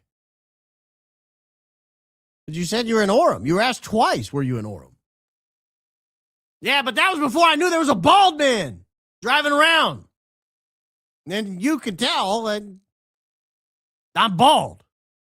I don't want to be in Orem. I want to be in Salt Lake with the homies, the rest of the team. It's interesting because he said he got a ride to the hotel from a state trooper. Now, I can kind of believe that if he got a ride to the hotel back in Orem. I have a hard time believing a state trooper was like, oh, you want me to drive you an hour away? Sure. Dial up a state trooper whenever you want, I guess. I got to call Uber or Lyft or Yellow Cab. I have never called the governor of a state and asked for a state trooper to take me an hour away to a hotel. If I'm being honest. That would be the very first time it had ever happened. I don't know if that's what happened that night or not, but that's what we're told. That's what now we're supposed to believe. Yes, I was in Orem. You're in Orem? Yes, I was in Orem. There's a bald man driving around Orem. I was in Salt Lake. Well, you said you were in Orem. I don't know. I was in Utah. Square state. All kind of looks the same. Water. Salt. Mountains. Salt Lake, Orem. I've been to Utah. I don't think you'd be too confused about where you were. The amount of, for a guy that claims to be the smartest person Charlie Kirk has ever met, I think that's a self-claim, if I'm not mistaken. They certainly pitch him that way in articles about it. For a guy who has claimed to be the smartest guy Charlie Kirk ever met, he is the least observant about his surroundings. Hey, Blake, where'd you go when you flew in? I don't know. Well, did you go on to UVU? Maybe. Did you stay in Salt Lake? I don't know. Did you go to the Charlie Kirk event at the Restauratology Conference? Mm-hmm. Did you have to drive a long way to get there? Can't recall. What did the terrain look like around you? Didn't look. You didn't look out the window? No. How long did it take you to get there? Time. How much time? I don't know. What'd you do when you were there? Mark time. How much time? I don't know. It's like he was given a script, and if the answer's not on the script, he's told to say, I don't know. You flew into Salt Lake. I flew into Salt Lake. You got in an SUV. I got in an SUV. There's nothing else on the script. But did you go to Orem? I don't know. Did you go to the Restauratology event? I don't know. It's not on the script. How long did it take you to get there? I don't know. Not on the script. I'm looking at the script. It's not on there. Did you stay in Orem? Yeah, I stayed in Orem. Oh, shoot. That's not on the script. I'm going to come back a couple of days and tell you I'm in Salt Lake. That dadgum script was incomplete. It didn't tell me not to answer that question. This is why you don't make stuff up. This is why you don't make stuff up. Am I suggesting he made stuff up here? Well, maybe. I don't know. This is why you generally don't make stuff up. Because it's hard to remember what you made up. And it's hard to know how your made up story impacts the greater storyline. It's hard to know that when you say you stayed in Orem, it's hard to remember that there was a bald man seen driving around Orem. It's hard to remember. You can't remember every bald man that was spotted that night. I understand.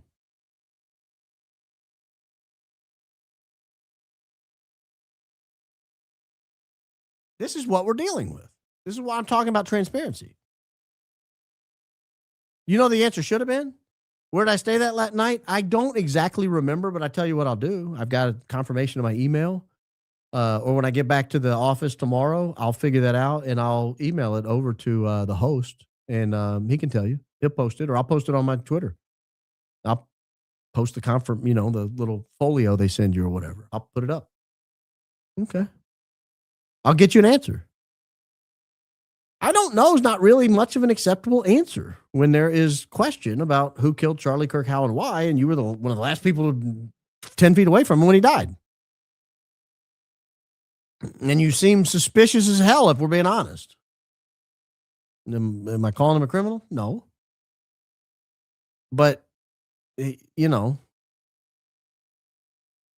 acts really dumb. I mean, they hired some, I can't remember his name, some podcaster. They hired some podcaster to come up there and help them learn how to debate. You don't need someone to teach you how to debate. No one, I don't think, taught Charlie Kirk how to debate.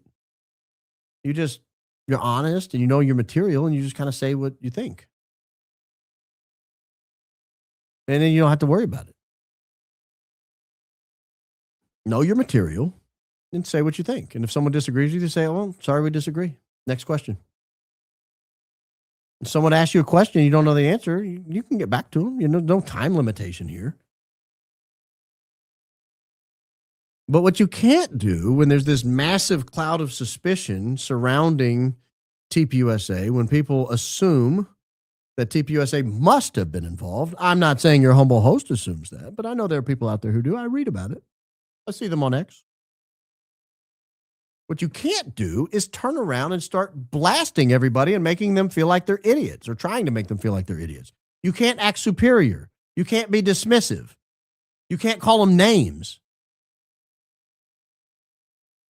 I don't remember, one of the questions he was asked was like, do you have the microphone? What do you want the microphone footage for, you sicko? Well, hey. Dial it back. That 32-bit float recording is going to tell us a lot about what happened. And I think it's all the more relevant now in light of the Ben Shapiro admission that he was on the phone, or someone on his team was on the phone with someone in that car. One of these microphones would tell you what the content of that call was. And this microphone, the thing about it is it records to two places. It records to the receiver, the transmitter that you talk into, flashes a Bluetooth version of that recording to a receiver, but it also records locally.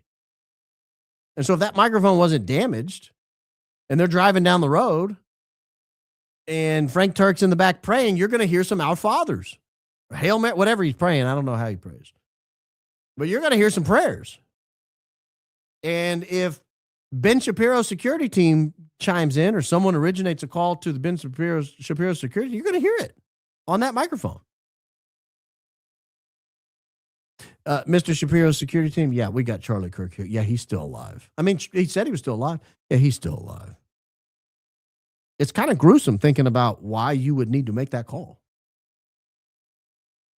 Because one of the possibilities is really gruesome. He's still alive. What do we do?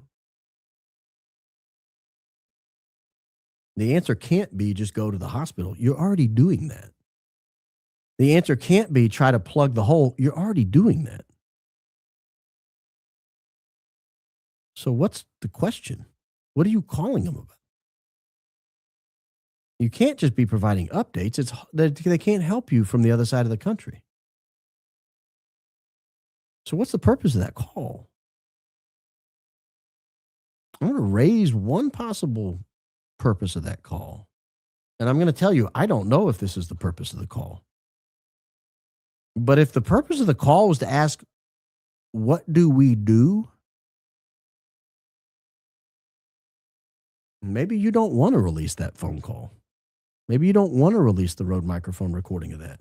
But if I'm the defense, I'm asking for it. I'd like to know, if I am representing Tyler Robinson, precisely what was discussed on that phone call. Because now we've admitted he survived the initial trauma. And you wouldn't call Ben Shapiro's security team to say, how do we get to the hospital? You got somebody directing you. You wouldn't call to say, should we take him to the hospital? You've already got somebody driving to the hospital. You wouldn't take him, you wouldn't call and say, he's alive, how do we save his life? You got somebody, apparently their butt's hanging out the door and they're doing their best to try to keep him alive.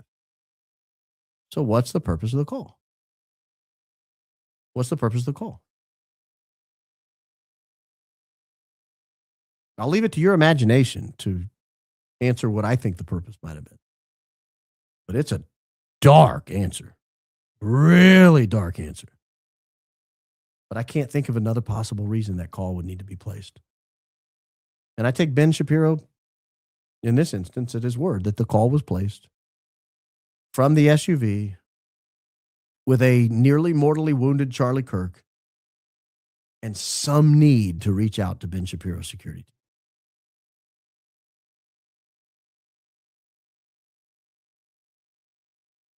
And the only reason I can come up with haunts me. It has haunted me since the moment he said that call took place. I don't see an innocent reason for that call. It's gruesome. I don't think it's confirmation either. We're told he was alive. You don't need confirmation he's alive to some podcaster in Boca Raton. That's not why that call was placed. I don't think. If you like the program, feel free to hit the like button. Happy to have those likes add up, and it does help push the podcast, as Lionel says, into the fast lane on the distribution channel for YouTube. If you miss the show, ever miss any show, Spotify has been a great partner. You can always check us out there. You can look at YouTube and watch it there. We put video up at both locations, so you can watch it. But a lot of people have Spotify Premium, and you can watch it there without interruption. So I like to mention that. I like to always offer that as a backup if anybody ever needs it. We have cracked the top 25 over at Spotify, so more and more people are finding out that that's a way to watch the program if they don't watch it live.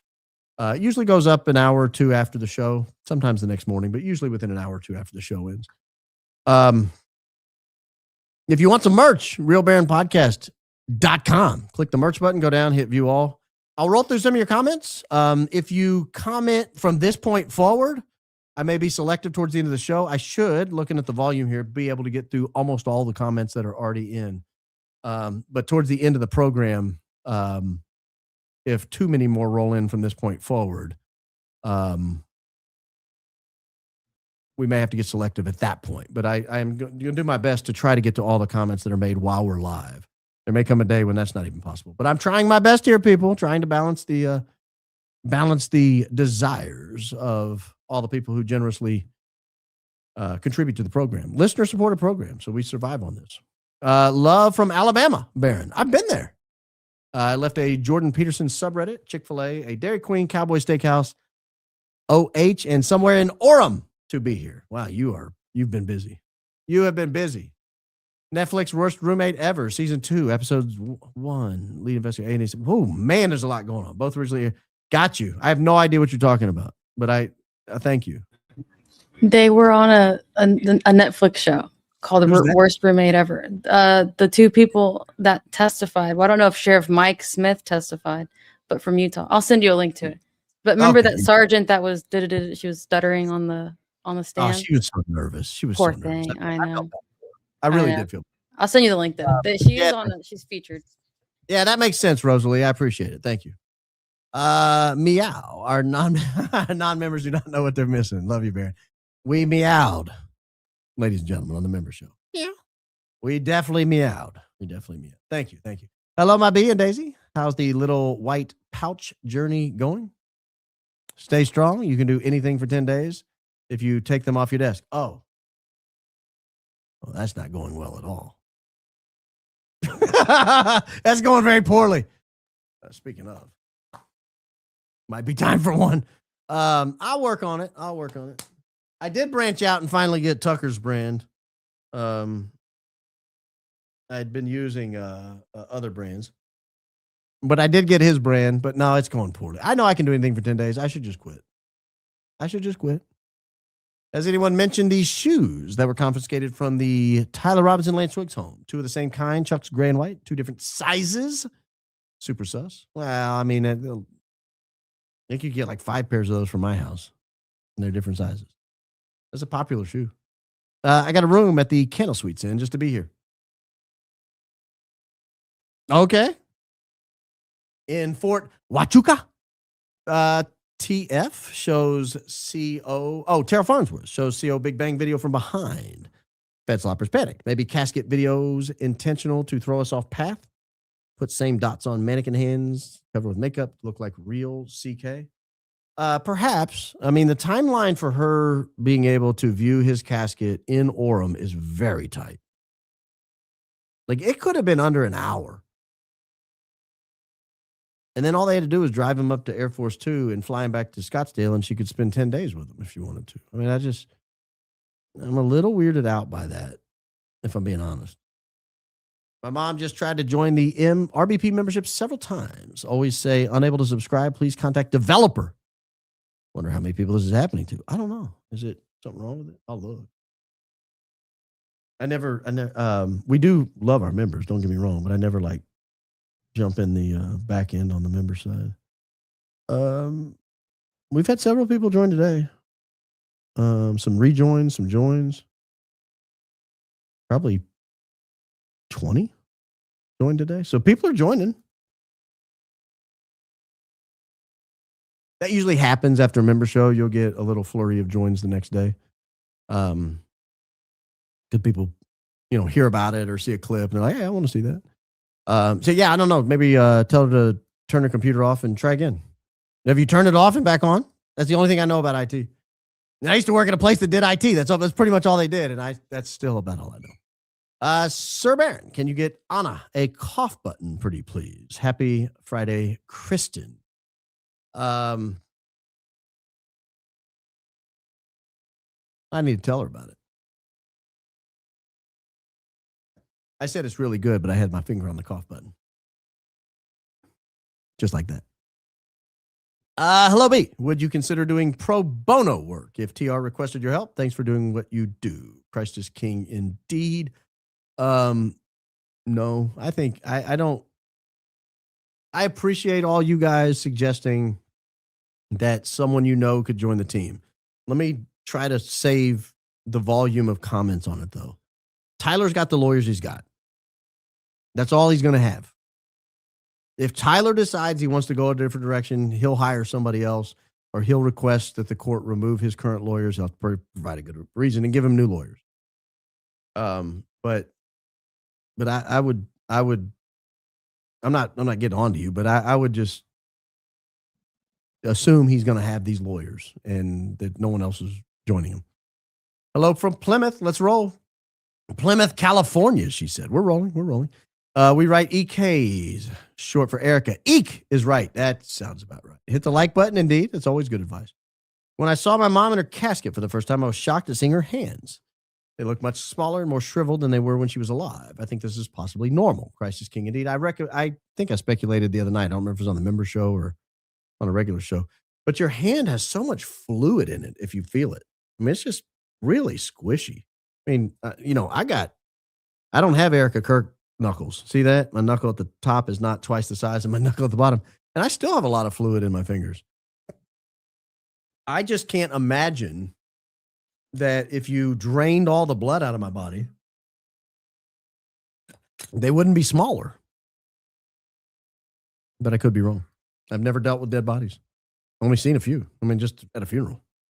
Do you think the Challenger from the UVU footage could be the same one we saw at the airport?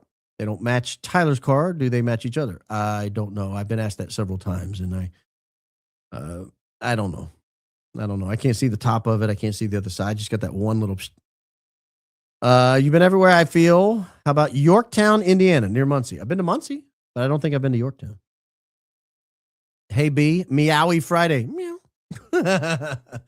Like, subscribe, and buy some merchandise. Well, thank you. That's very good. I need to hire you to be my marketing person. Hey, friend, if you haven't watched it yet, Nissy's video yesterday was so good. I've watched it. Also, have you noticed a huge shift in how light is being shown on More Truth recently? Is this a God thing? Christ is King. Love you. Indeed. Christ is King indeed. I have noticed a shift, and I've talked to someone else about that who said that it seems like the developments in this come in huge leaps. And I've noticed that. Good evening, everyone. Good evening. Good evening. Worst intro music, but best podcast? No, I love my intro music. I dance to it every time.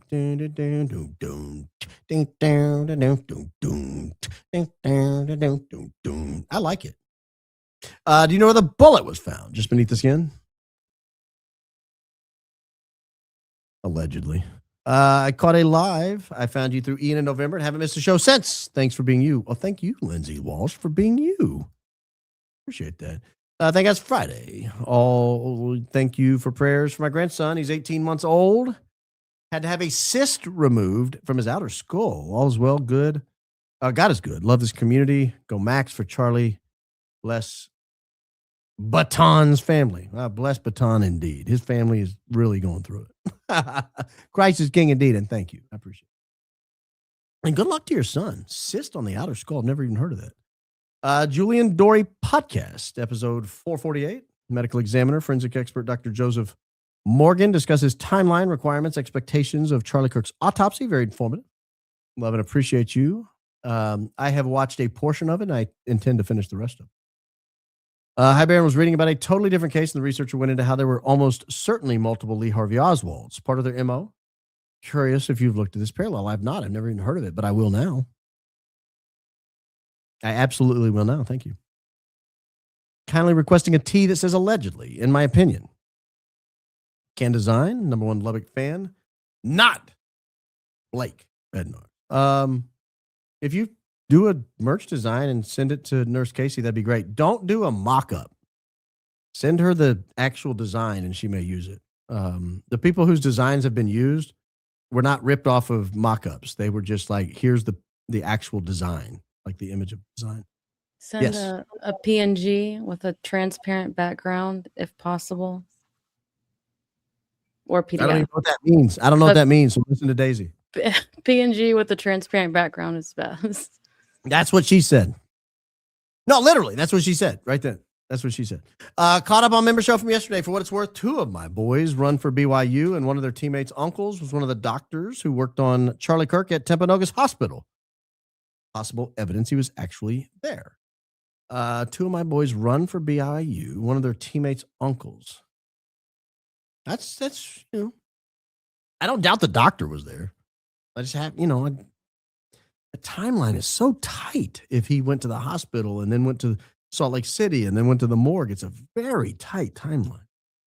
Then went to the mortuary, excuse me. Hi, Baron. Blake Neff remembered Mikey's quivering lip, said he would never forget it, but everything else is a blur. You think the nobles could identify if the bald man was Blake Neff or someone else? I don't know. I don't know how good of a look they got. Did they see a muffin top? Because that would go a long way towards helping us find out. Baron, I pretended to be gay to date my roommate to frame him as a patsy, then stop playing Magic the Gathering to be here. Love the show. Keep up the good work. What? You got it down cold. How much pretending did you have to do, big boy? Candace wore a maroon sweatshirt last night, and you could clearly see her nails were an orangish bronze color. I rest my case, Your Honor. I myself was disappointed when I had that same realization. They looked maroon to me at first. But the maroon sweatshirt really did it in. Really did it in. Just got finished listening to the members show from yesterday, and the Lance Twiggs furry cat impression took me out. Thanks for the laugh. I need it. Keep going, Max. Christ is King indeed. We got a whole cross-examination of furry Lance Twiggs on the member show. Feeling hopeless in California. No one here seems to get it. Thank you, B, for bringing truth to this lonely, open-eyed Cali gal. Man, I always wonder why people live there, and then as soon as you get off the plane, you're like, oh yeah, that's why people live here. The weather's always flawless. But we were in Northern California in October of last year, I think. We flew into San Jose and stayed in Los Gatos. Went down to Santa Cruz. And the weather was just delicious. It's the only word I can use to describe it. It's delicious. And on the way there, I thought, man, going to California, police state, crazies, lefties, loonies, this place is for the... And then you get off the plane, you're like, oh, yeah, forgot that's why people lived here. DQ pick for sure from 9/10, not earlier date. I don't know. There's no timestamp. There's no date. There's no authentication. There's no person standing behind it. We just got a leak of the photo. I have no idea when that was taken. I believe Candace was told it was 9/10, but I don't know for sure. Could Maroon Boys be because Tyler had maroon shirt in? Dairy Queen pick. I think peeps were saying poster equals outdated. The poster issue's been solved. That poster didn't stop running until like late September. Derek Maxfield, first suspicious plane owner, has business called Comingo and founded a charity Sapria, which guess what? Helps with victims of child issues. Yeah, imagine that. Everyone involved. Anywhere remotely. That's their story. They're sticking to it. The Mountain Valley spring water that I've been drinking better be good. I just put in an order for some on Amazon. It's delicious. I dare say dollar for dollar, it's the best water I've ever had. I like Fiji water. Don't get me wrong. But dollar for dollar, I have a hard time beating this water. And it's not an advertisement. You guys buy whatever water you want. I don't care if you hate it. I'm not endorsing it. You guys see me drinking it and ask about it. Why does Lance keep saying, like I said? In vid, did they brief him before? Allowed? Is he saying reviewed his testimony first, saying, like I said? Of course it's allowed. It'd be foolish for a prosecutor not to brief the witness for what's expected of them when you're doing a BS video 1102 deposition like that. I stopped searching for Helen just to be here. Love you, Brandon. It's great to be back. Christ is king indeed. Go Max. Helen, 43 years old, curlers, bunny slippers. Member joke. Fluffy to the stand, and it's not 8 inches.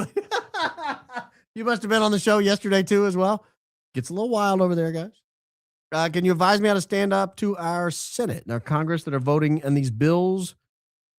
Merge is milt with our milt. How can we stop this? I've made phone calls and they don't really seem... I don't know. I mean, contact your representatives, but understand who controls them. It's not you. For self-deletions of people I know this week, please pray. Oh my goodness gracious. That is horrific. I will. That is terrible. Terrible. Random, real quick, Google Translate. Russian to English, type Einstein, but the P version of it. Then type backwards, says Epstein didn't remove himself. That is not the translation. Interesting, huh? That is interesting. It sounds like a little Easter egg. Humbly asking prayers for my dear friend Amy, who's diagnosed with pancreatic cancer, underwent major surgery. Now is in her lymph nodes. She's fighting for her light. Humbly asking. Lissy Lulu, I certainly will pray for her and encourage others to do so as well. That is really tough for Amy. I'm sorry. King C, just wondering if you remember reporting about Tyler's grandma living in Panguitch. Did that get confirmed? I believe it did. Baron, I would love your perspective on the Nolan Wells story. Never heard of him. Suspicious and tragic. Love you. I'm sure it is. I've never heard of him. I would love to give you perspective, but it didn't cross my radar. Love your podcast. You're such an amazing presenter of the facts and all the info. God bless you and yours. Christ is king indeed. I've been here a month longer than it shows. I've canceled by accident and restarted. Oh, well. Shame on you. No, I'm just kidding. Well, welcome in for 6 months. Without Baron and Candace, I fear we would all be pre-diabetic from the Fed slop.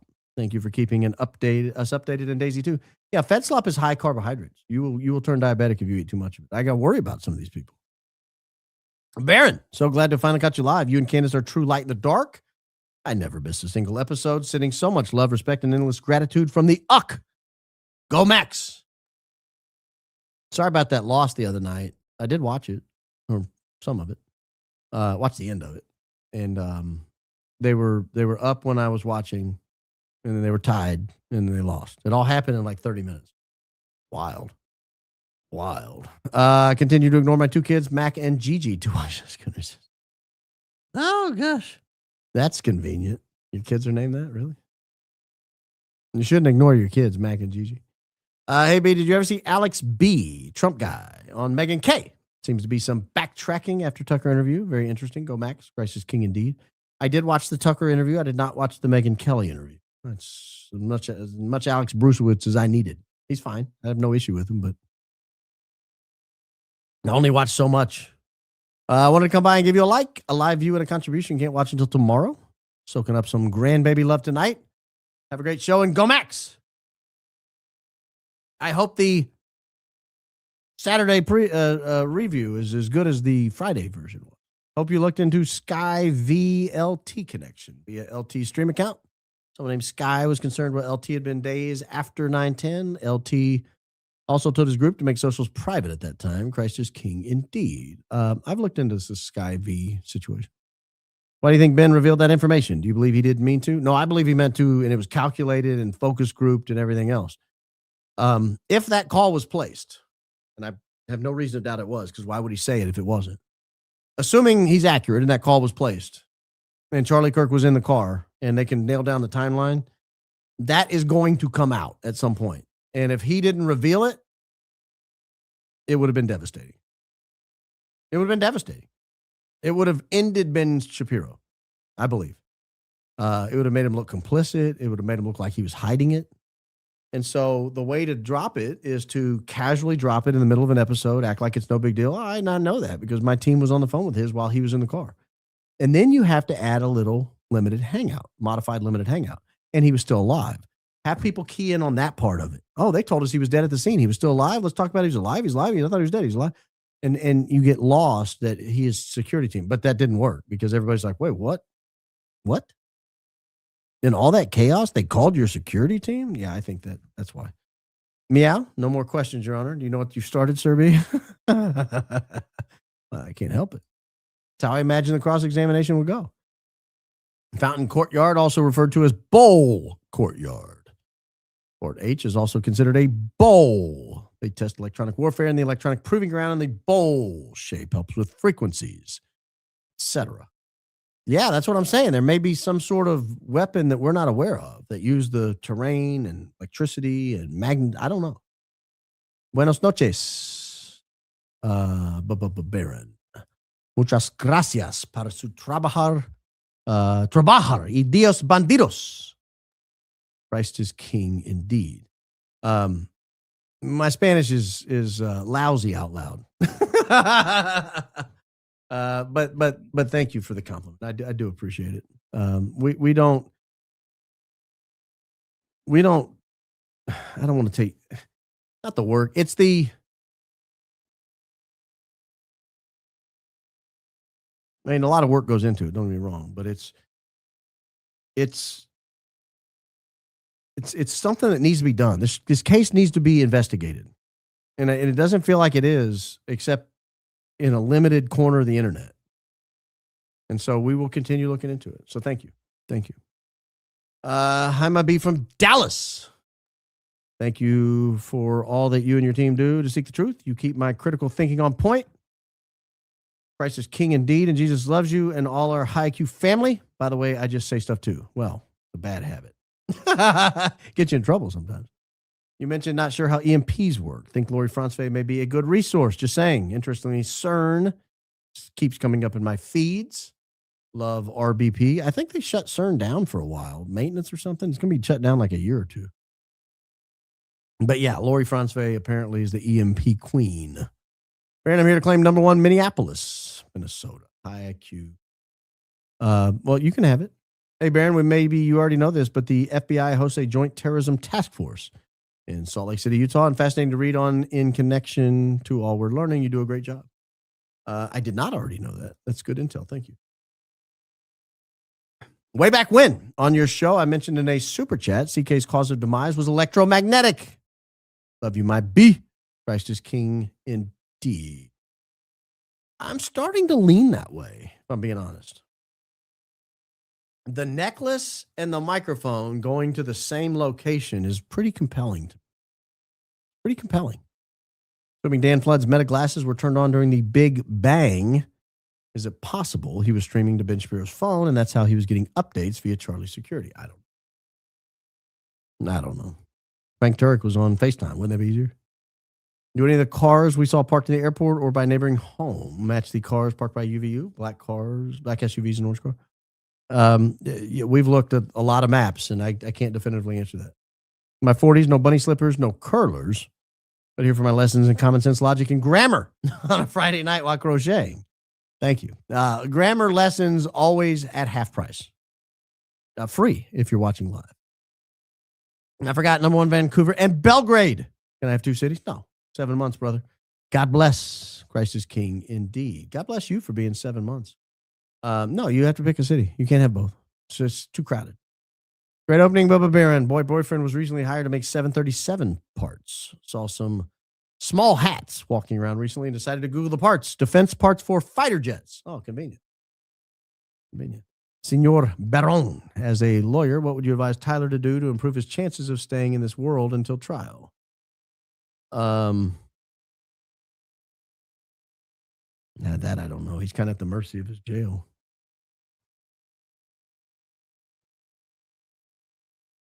I don't know. I'm a big fan of hiding out in public. You know, say everything, get it all out there.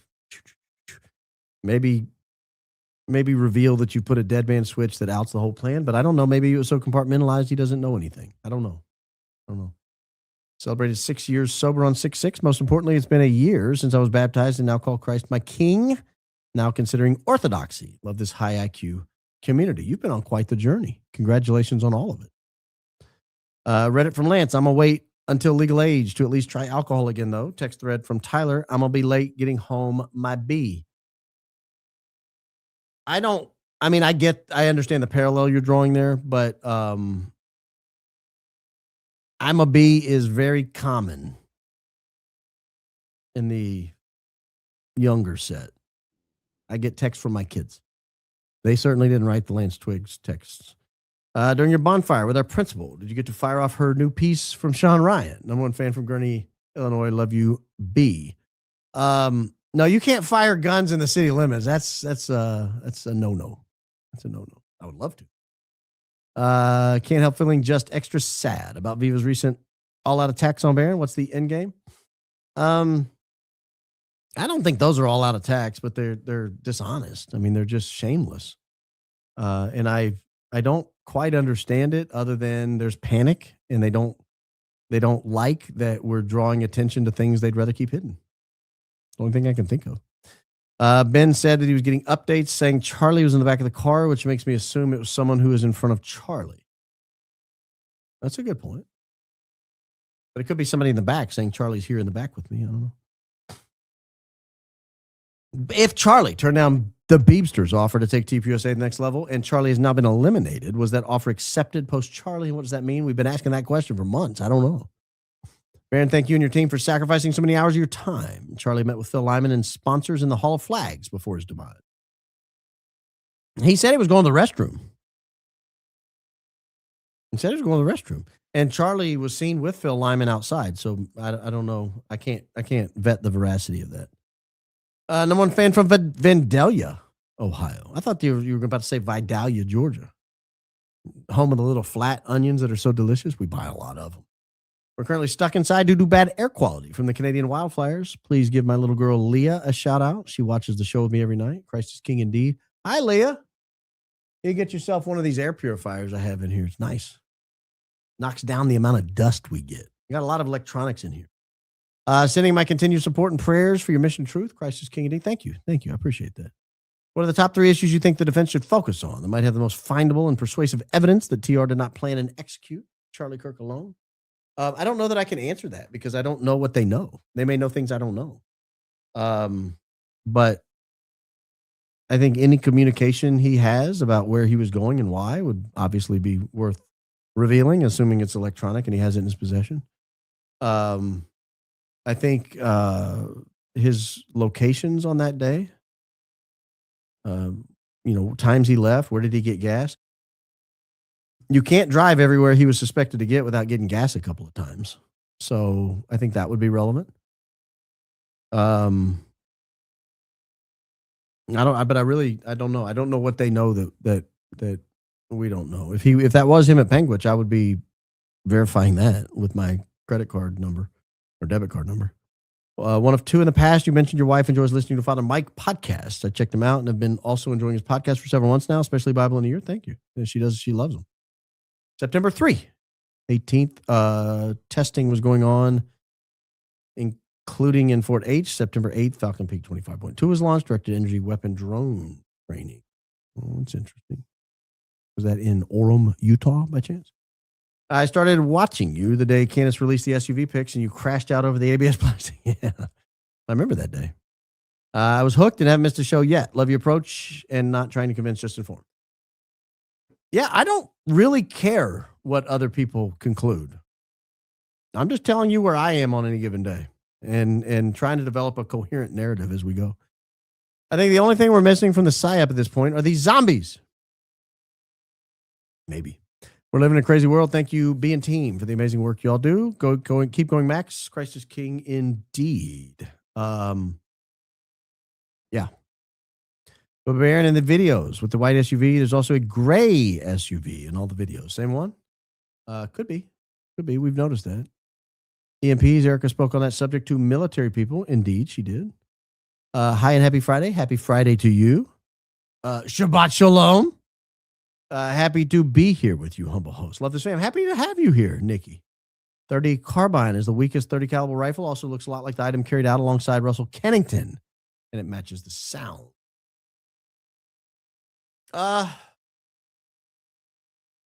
Maybe. I don't think he was shot. Granddad worked at DuPont TNT and gunpowder plant during World War II when the Manhattan Project was declassified in the 1990s. Turned out his plant also produced heavy water. It was compartmentalized. Heavy water. That's something else that messes with me. Water's water. 8 pounds a gallon, What makes it heavy? I've never looked into it, to be honest with you. During Twig's, it's not like I'm going to sit around and build one, so why do I care how they work? During Twig's confession, actually, I did watch that whole movie whole 30-minute video on how to process uranium, only because I wanted to know what they're talking about. Whenever he said TR said he did it or simply he did it, the court never asked what it referred to. To me, that ambiguity is striking. Why wasn't it clarified?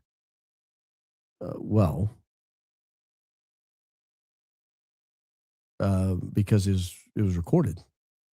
They didn't have a chance to cross-examine him. Is it just me or does Charlie's blazer in the EK casket video look like the blazer he wore for the Ben Shapiro was on his show September 9, 2025? I actually have now learned where that blazer came from. I'm not at liberty to release it, but I can assure you it is not the blazer he wore on that interview. I promise you. Your hair's on point. Perfect length today, Mr. Humble Host. In my opinion, allegedly, reportedly, ostensibly. Critter. Well, that's interesting because my wife came in today and said, "Do you need a haircut?" I ordered one up. She sets the appointments. I don't know how to do that. But thank you. I really genuinely appreciate that. And if it's any consolation, I think it's like a week or two from now. So it won't get trimmed up anytime soon. 2 of 2. I have shared Father Mike's podcast with friends who are also now listening regularly. Thank you and Mrs. C for sharing your faith and making a positive impact in more ways than you will ever know. Again, I'm not here to convince anybody to adopt my faith, but when questions are asked about it, I'm more than happy to answer if there's any questions or anything. Heard an angle of TR studying electric. That's true. Baron, do you think any traffic flock cams got pics of the bald man and mystery passengers driving around Orem the night of September 10th, early morning September 11th? I don't know. It depends on what route they took. I don't know. Nukes are fake. If they're real, Israel would have used them already. Well, I mean, they might be fake, but that's not the reason I would say they're fake. I've heard that argument. I don't believe it, but I've heard it. I've been missing this lately. Good to be back. Oh, good to have you back. I love this. Amazing points. Call me crazy, but fallen angel technology, black objects, have what we consider impossible and supernatural tech. I did wonder. I have wondered this before. All of humanity was supposed to have started agriculture like 7,000 years ago? All at the same time, all over the world? What happened? All multiple different countries simultaneously working on getting the nuclear bomb at the exact same time. Where'd that come from? And who even thought of that? Now, granted, if it was up to your humble host, we'd be still rolling around on square wheels. Like, I don't even know that I could have thought of the circle wheel, but I'm not an inventor. If you do the working genius test from Pat Lencioni's group, it's great, by the way. I love the book Working Genius. I'm a big Pat Lencioni fan. Recommend everybody read some Pat Lencioni as they go about their life. He's fantastic. But I read the book Working Genius, listened to the Working Genius podcast series. I fell in love with Working Genius. We used to use it at the workplace where I came before I started doing this full time. And they measure you on 6 things. One of them is inventiveness. I didn't register. I was lowest on inventiveness. I have no inventiveness. You'll never hear, oh, Barron, he's the one that invented. Nope. They're lying to you. He invented nothing. He invented nothing. I have an unshakable feeling that TR's defense is controlled up.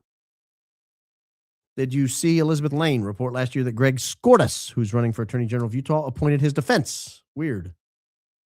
Only weird if he was not statutorily obligated to appoint it. If that was his job, then that's not weird at all. Was it a electromagnetic field or a firmament? I don't know. I don't even know what a firmament is. Finally caught alive early. Can you please say Fort Huachuca, Quick Quack, Bald Man, and Dan Bongina all together? I giggle every time one of them come out of your mouth. Crying laughy emoji, since you can't see them on your 11-inch monitor. No, I can't see them. It's a teeny, tiny little monitor. But thank you for being kind. I don't think this will go to trial ever. I think they will turn on LT and say he framed TR and find a way to take LT out. They know this can't go to trial. I think 10% chance of trial. What do you think? I think it's lower than 10. I think it's lower than 10. That preliminary hearing was an utter disaster. If we had even a halfway decent media, they would have pointed that out. That was a disaster. EM and gravity is united through a 5th dimension. That's what they hide in physics. Space-time is a medium made of virtual fields. They can manipulate it through resonance. Non-equilibrium plasma can manipulate space-time. Ball lightning. Above my pay grade. I'm down here. You're up here. I wonder if Frank's bag had glass shards in it. Might have had more safety goggles. Maybe that's why he wears the safety goggles. He's afraid things are going to blow up around him. By the way, you said you doubt Lance and Tyler's relationship. Candace showed us Lance's IG of both of them booed up in the beginning of the investigation. Boot up is a technical term for those of you who are not advanced in relationship terminology. I still doubt it. I don't know. Maybe they were booed up. Did you dig into Ana Escobar's Google Trends around Fort H? Some really major image searches were uncovered. I've now watched clips of it. But when I do Google Trend searches, I do like a 9-step process on each search. So say I wanted to look and see if Andrew Colvette's image was searched on Google image searches at Fort Huachuca or near that area. So what I would do is I would find a time range where he pops up. I would hold that time range, and then I would expand it and shrink it and see if it remains. Then I would take that same time range where it's seen, and I would go back year by year. So if it's in 2025, I would go 24, 23, 22, 21, and I would go backwards to see if it still appears. If it does, if it does not, let's say it's, so now you've realized there's a little signal quality to it. It's not noise. It's unique to this time period in this location. Now I want to go look in this time period in other places around there. I want to go to New Mexico. I want to go to Santa Fe. I want to go to Santa Barbara. I want to go to Los Angeles. I want to go to Las Vegas. I want to go to Salt Lake City. And then I just kind of expand from there. And then I go overseas. Israel, Turkey, Ukraine, Russia, Germany, Spain, England. And if I get very little signal and that one signal begins to stand out a bunch of sea of nothingness, then I report it. I don't know the process used. So I can't tell you whether there's merit to her discoveries. I can only tell you that the discoveries at least warrant further investigation. I do believe that. GBC, thank you for your knowledge-filled insight and relentless pursuit of the truth. You and Lady Daisy are a blessing. Go back. Gary, you're still a big dummy. That's his opinion. Ivan's. Blake and Andrew, hell is waiting. That's also his opinion. Christ is king indeed. Now, that's my opinion. I meant to say, please do opening on Jamie White, Alex Jones' assistant. There's some weird Kirk connections. Tucker interview April 9, 44-minute mark. I'm familiar with Jamie White and his story. And I admit it's weird. Very weird. Starfish Prime thing was completely insane to even contemplate doing at the time, but the crazy bastards did it anyway. Yeah. Yeah. A lot of those tests were insane. You know, one of the tests they did, one of the first big tests they did, they were like, hey, there's a chance this goes awry and the amount of energy evaporates the troposphere and we all fry to death. And they're like, so we shouldn't do it? They're like, well, the Russians may do it first. They're like, all right, we'll do it. Or the Germans or whoever was working on it. So they went and did it anyway. There was like a calculated chance we would have, like, I wouldn't died. I wasn't alive yet, but everyone would have just evaporated. Hey, Baron, love the show. My husband, Rob, and I watch everyone from Lexington, Kentucky, all the way from Big Blue Country. Welcome in. Backpacks and quick quacks. Backpack. Quick quack. There's a lot of weird things going on over there. Person who invited CK to UVU, Chilcut, was told to leave area 30 seconds before event. Emailed info first. Chilcut is the deepest in subject. I had not heard that. That's interesting. That's news to me. You saying backpack like that is cracking me up. I love it when you have some pep in your step. Your positive energy is contagious through the TV. I can only imagine being in your presence. It's a lot. It's a handful. Not everyone can handle it. But those that can, well, they do. They do. Yeah. So it's let me give you a little behind the scenes. When I was doing radio, I would have guests on a lot, and a lot of them were nervous. They're like, I don't know what to do. I've never been on the radio. I'm like, hey, imagine you're in a crowded bar, and the person you're trying to talk to is 2 or 3 bar stools over, and it's loud, and you're kind of half drunk, and so you're talking a little fast and loud. That's how you have to be on the radio, because you're competing with their attention for out of a speaker this big in their door. And I just carried that over to the podcast. Asking for prayers for my niece, Jamie. She's been in ICU for the last few days. Christ is king indeed. Prayers indeed. Prayers indeed for Jamie. ICU, man. Just to settle the debate on the principal's nails this week. They're neither orange nor maroon. The color is coral, in my humble opinion. I'll allow it. Because it's technically private property. I wonder if it's possible to FOIA camera footage of previous crimes at UVU just to see if all their cameras are that crappy. Pretty sad if so. Go Max Baron. Christ is king indeed. More than happy to review the results of your, it's called GRAMA, Grama in Utah. If you send a GRAMA request to Utah and get some footage, I'll be happy to look at it. You're missing a lot. I didn't know that. But thanks for pointing it out. And I'm sure we are. There's a lot going on. All right, let me see what I'm missing. Right before Hunter Kozak walked up, he was rehearsing reaction. We're not going to be them. We're not going to state things with certainty that are unknown. He's given an explanation for what he was doing. He said he was doing some thing that he does to people when they're annoying him. We can say it looks like he was rehearsing his reaction, because it does to me as well, and we've covered it on the show. TF shakes head at him. MM looks at DF. DF node. MM takes final pick at 12:23. Looks back at DF and bang. Yeah. So you're combining two things there. The rehearsing reaction was like 20 minutes or more before. And then now you're conflating it and putting it in a series of other things. So the rehearsing reaction, and then he did some like thing with his hand. We don't know that he shook his head at him because, you're blowing the plan. He could have shook his head at him like, these people are idiots. And that also took place at a different time from the rest of your comment. The MM looks at DF. Now, it does look like they look at each other. We've covered that at length. DF nod, we've covered that at length. MM takes final pick at 12:23. We covered that like back in October. So we've covered everything there, but we broke it apart in its proper timeline when we covered it. I do appreciate your comment. I have something that I I think you'll want to show it. It's about a minute long. I'm gonna give you the link. Yeah, drop it in there. I'll look at it. I While you're just doing that, wanted I'm going to to read this comment. Okay. For those of us who can't get out of the CK as a live hole, I'm humbly requesting an intellectually honest opening statement about witness protection and or faked assassinations and or blood squibs. We've talked about squibs on this show. I even showed a video about blood squibs. All right, Daisy, what am I looking at here? It's like this insanely HD recording of the event. I just thought it would be. I just found it. You're just throwing hats right now. What am I looking at? It's just so HD that I don't know. I've never seen it before. I figured it might be crispy enough to play where it would be valuable to people watching. But I don't know how compressed it would get. It doesn't show anything. It's pretty compressed on my screen. I don't know that it shows anything though.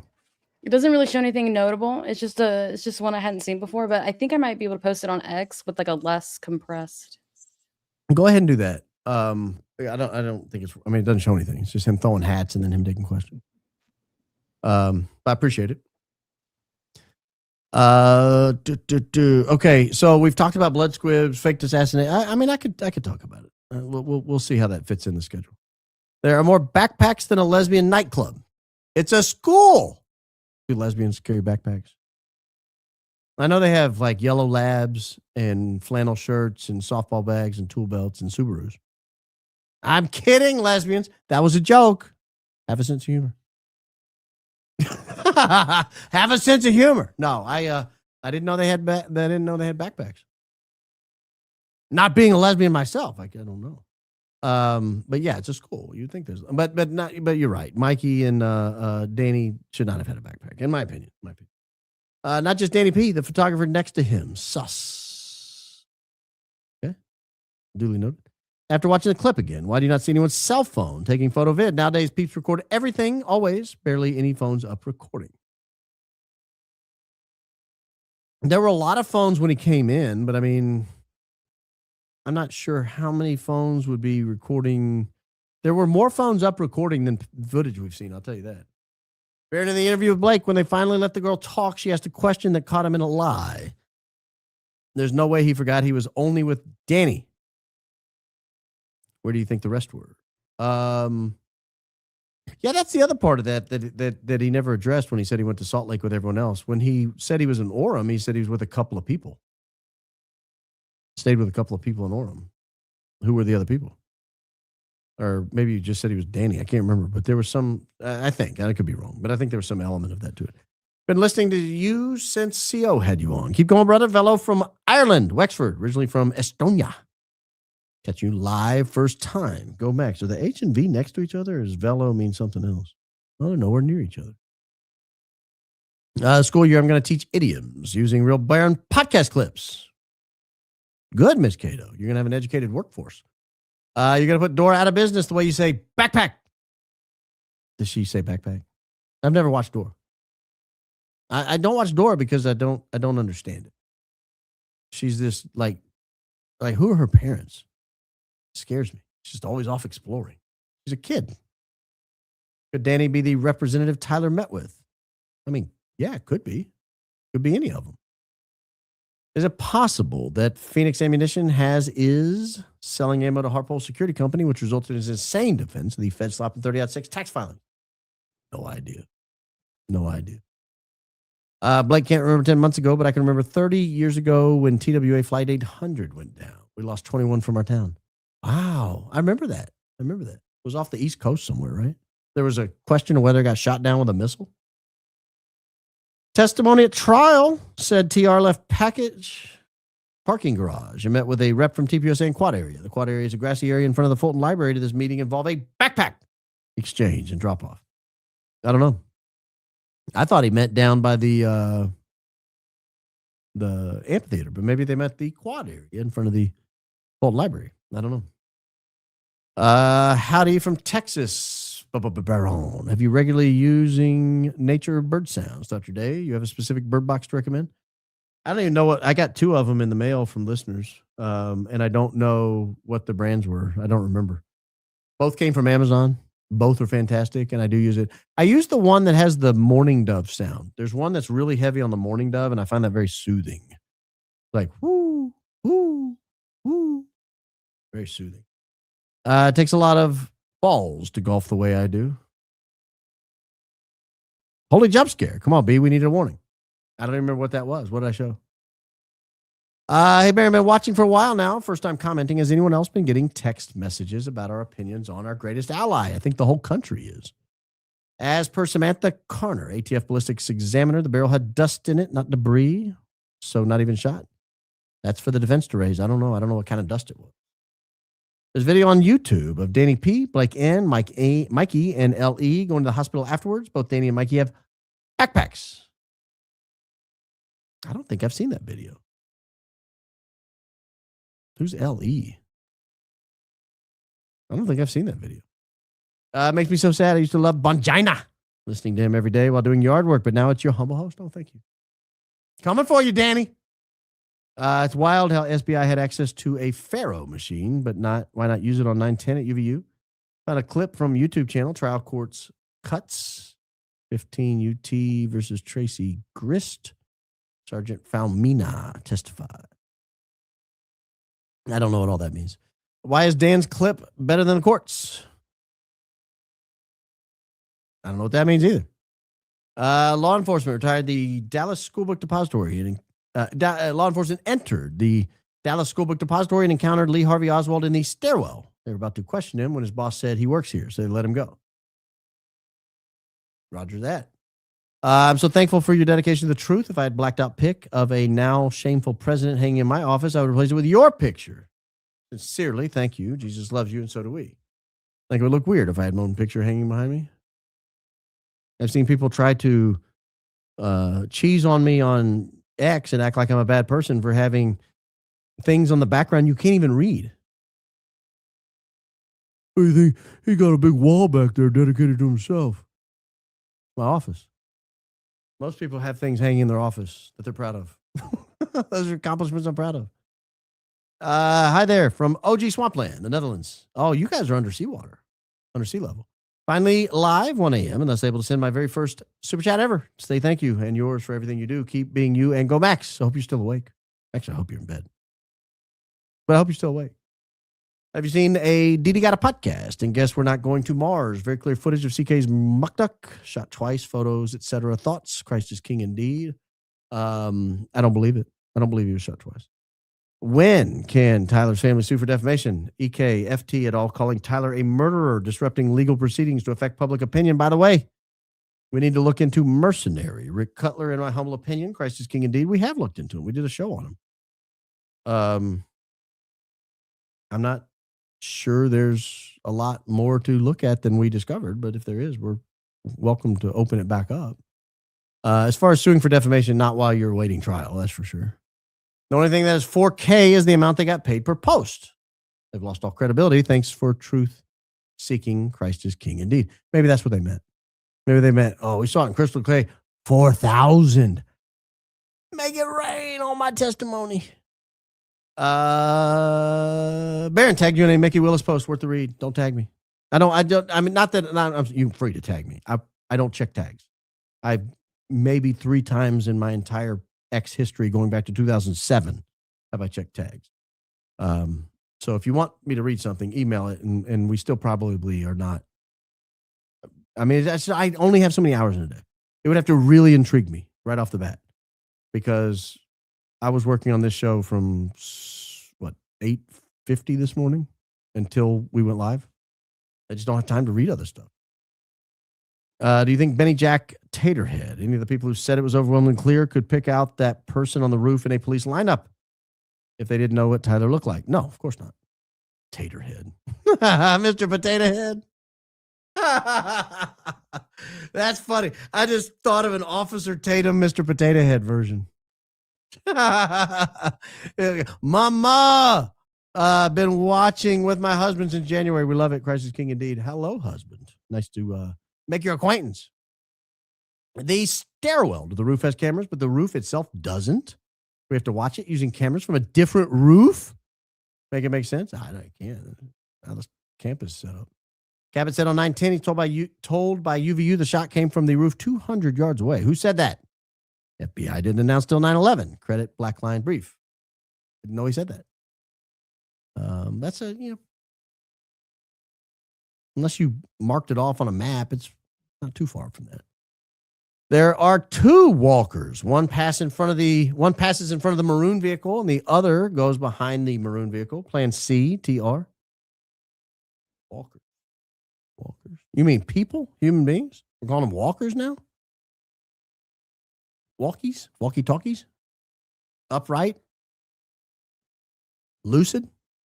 Duly noted. Maybe they were there to shove him in the car. Benny likes Benny Johnson, Jack Posobiec, and Officer Tater Tots. Oh, come on. Let's not be too up here. It's a family show. Could Tyler Robinson pursue a lawsuit against the state for damages to his reputation, or is it premature to take legal action at this stage? Thanks for another great show. Christ is King indeed. It's way premature at this stage, and you're not going to be able to sue the state for trying to prosecute. You can, but not. I don't think they've done anything yet that would cross that line. Where is Helen with her bunions and rollers? We need her side of the story. Love you, my bee. Helen, we're still looking for you, girl. Apparently 43 is too young to have bunny slippers, bunions, and rollers. I didn't know that. How about, and that's not to suggest Mrs. Coleman ever has any of that. She doesn't even own rollers. No, I don't think she has bunions. I'm doing an inspection later, I guess.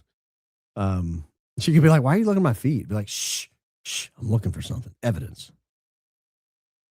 You don't have bunny slippers, do you? Oh, sorry. How about a bumper sticker for the merch such as Christ is King indeed? A bumper sticker, huh? Maybe. How about a bumper magnet? I don't think people stick stuff on their car anymore. Excellent info once again, B. I listen on speakerphone while hiking in the mountains in Terrence, BC, Canada with my dog, so your journalism is also helping keep the bears away. Thank you for all you do. Be careful out there. They have bears in Canada. And Canadians. Just playing devil's advocate, do you think it's possible the lot is full? What are we talking about? I don't even know what that means. The garage? Well, he didn't have to leave the garage. He was already in the garage. He left the garage and walked back. Not like he left the garage, turned around, and came back in like, dadgummit, they took my spot. In 2 minutes, I was out. I guess I'm going to go park and walk back in. If that's what you're asking. But I don't know. Two fun facts. Number one, we have the exact same birthday as EK. Well, one of them. Yeah, I don't know what your birthday is. Number two, I am friends with the grandson of Edward Teller, the father of the hydrogen bomb. He worked on the Manhattan Project. That's a fun fact. Maybe Plan C, the little car, was the other guy from the roof, way behind with the 223. Love your show from Denmark. I don't think so. He was in the cart, not up on the roof. Guy running across the roof is the guy who lips as he walks. Don't know what that means. Baron, you said your last show they'd abandoned the screwdriver assembled disassembled theory, but after day 5 of the PTH preliminary hearing, Jack P said in the HD video you can see the shooter assemble the gun. No, I didn't. You put words in my mouth. I didn't say they abandoned the assembled theory. I said they abandoned the disassembled theory. I think the theory still is he put it together on the roof, went, laid down, took the shot, and then ran off. They did, I believe, they abandoned the disassemble theory.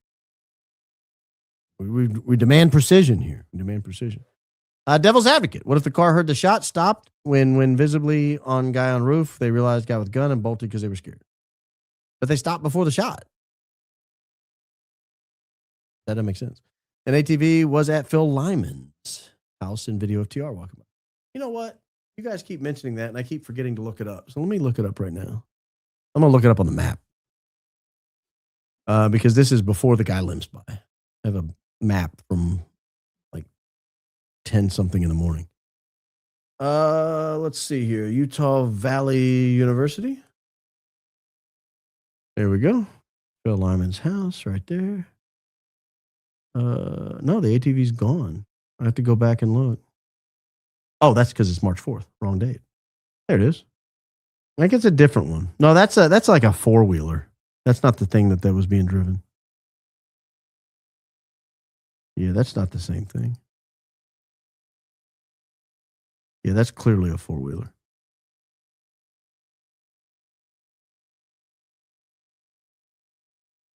Yeah, different item. Different item. That thing had a bed. Good call, though. Worth looking.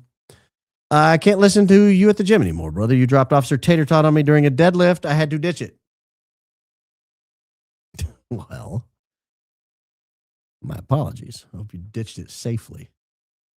You can throw your back out dropping a deadlift from up top. All that release of tension all at once. You got to be careful dropping it from up there. Was it there a white SUV that either stopped or pulled over by the police and an FBI badge was flashed? That's the rumor, but I've seen no documented evidence of it. I didn't even know where the rumor came from. What if Tyler tosses his bag into this side-by-side truck? They get close enough to each other, and truck heads towards library bus stops. And that's a good point. I need to go back and watch that video. I didn't notice how close they got. Why hasn't anyone contacted the surveyor that was outside the hospital when the SUV pulled up with CK? He saw Mikey dive straight into the back of the hospital, pick someone up coming out the exit door. I don't know. I know what video you're talking about, but I don't know. Notice the ram symbol in God we trust. Victor Marx truck. Okay. Hey, B, I found a guy who worked for Victor and TPUSA. Now he has a rescue and the Englehart pastor. Let me know if you'd like for me to send title. Like an animal rescue or like a person rescue? Yeah, go ahead and send it. Say, Victor TPUSA former employee or something. We'll look for it. Wasn't there an orange vehicle in the map picture of the people meeting in the back of the vehicle? Wonder if any of those cars are the same. There actually was. Where was it? Oh, you're talking about the red vehicle that came in. Oh, interesting. There was an orange vehicle in that map. I just closed it, or I'd look again. That's a good follow-up. Daisy, can you make a note to follow up on that? That's a good follow-up. Colorado native here. We don't want Victor Marx. I knew he was shady from the beginning. Well, you guys voted for him, or they rigged it for him, one or the other. Didn't the Fed say Tyler used a screwdriver on the roof to disassemble the rifle and then reassemble the rifle when he put it in the woods? If that was the case, wouldn't he have needed the screwdriver? I hope I answered that earlier. They've abandoned that part of the narrative. I'm wondering, and that wasn't the Feds, that was Governor Cox. I'm wondering if when the white SUV stopped, maybe they're talking to the person in the cart side by side. Good job, Baron. Christ is king indeed. Yeah, it's speculation. We don't know. I wonder if that side by side showed up in any of those satellite photos from early on. Didn't Lyman's Properties have ATV side by side and such? It had two four-wheelers and a riding lawnmower. When about the fact that Robinson drove more than 450 miles, around 13 to 14 hours, supposedly in the span of 2 days, he must have stopped to get gas a few times. Is there any gas station footage, interstate traffic cam? There's the one footage that's allegedly Tyler Robinson getting gas in Cedar City at 7:15 in the morning or so. I'm not aware of anything else. Interstate traffic cams, police cams. I'm not aware of anything else. Other gas stations. I call Spencer Turek to the stand as an ear witness after the fact. If his dad isn't lying, he heard everything. He can tell us exactly who was updating Ben's security on the ride to the hospital. Good point. Put him on the list. Put him on the witness list. Put him on the witness. All I heard was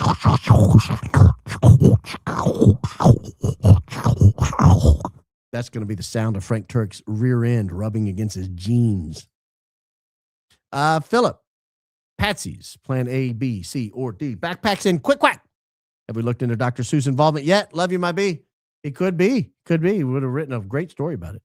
Look in the upper right-hand part of the video with the white SUV where the road is 3 to 4 cars all turn right onto the roadway in the runner's path. Duly noted. They're going to run over a pedestrian. It's flying away. Apparently, Sergeant Jennifer Faumuyiwa was on Netflix's Worst Roommate Ever, and Sheriff Mike Smith was in 60 Days Season 9 actors. Reality shows. I mean, that's not really an actor. 24th of July is a highly important holiday to Utahns. It's like a second 4th of July celebration. Really? What's the occasion? Independence Day, I guess? Is this the day they founded the state or something? I don't even know what date Tennessee was founded. It's not an important date here. I'll have to check that out. That's interesting. Maybe the white SUV pulled up next to the side by side because they knew each other. Like, hi, neighbor. How's it going? To chit chat a minute. Super Utah thing to do. Sounds like a lovely place. Talking to neighbors as they drive by. Yeah, howdy, neighbor. It's like a Andy Griffith episode. Why screwdriver if Pew was already assembled in pants? The story is it wasn't. Thanks for all the truth, B. Me and my wife, Megan, just want to say hi. Thanks for keeping it real. Thanks for keep comment. Very kind. Interesting, Sergeant Jennifer Famuyaya. From the preliminary hearing. Yep, got it. World is a stage. Christ is king indeed. Subscribers since Google Trends. First, super grateful for your tireless dedication to the truth and for leading our family to Catholicism. My youngest asks, what brand are your blue light blocking glasses? Thank you for everything. We love you. B, Christ is king indeed. You talking about my sleeping pill glasses? I'll tell you the brand. Hold on. I've got them right here on my Amazon history. How far back do I have to go? Depends on how squirrely the family's been. Here they are. Sleep ZM. I'll pull them up. You can look at them. Sleep ZM. You got to get the red ones. No, they don't work. That's what I was told. Sleep ZM. Last purchase, June 23, right there. That's when I bought them. They're great. They're great. And they don't have a scratch on them. I don't know what that is.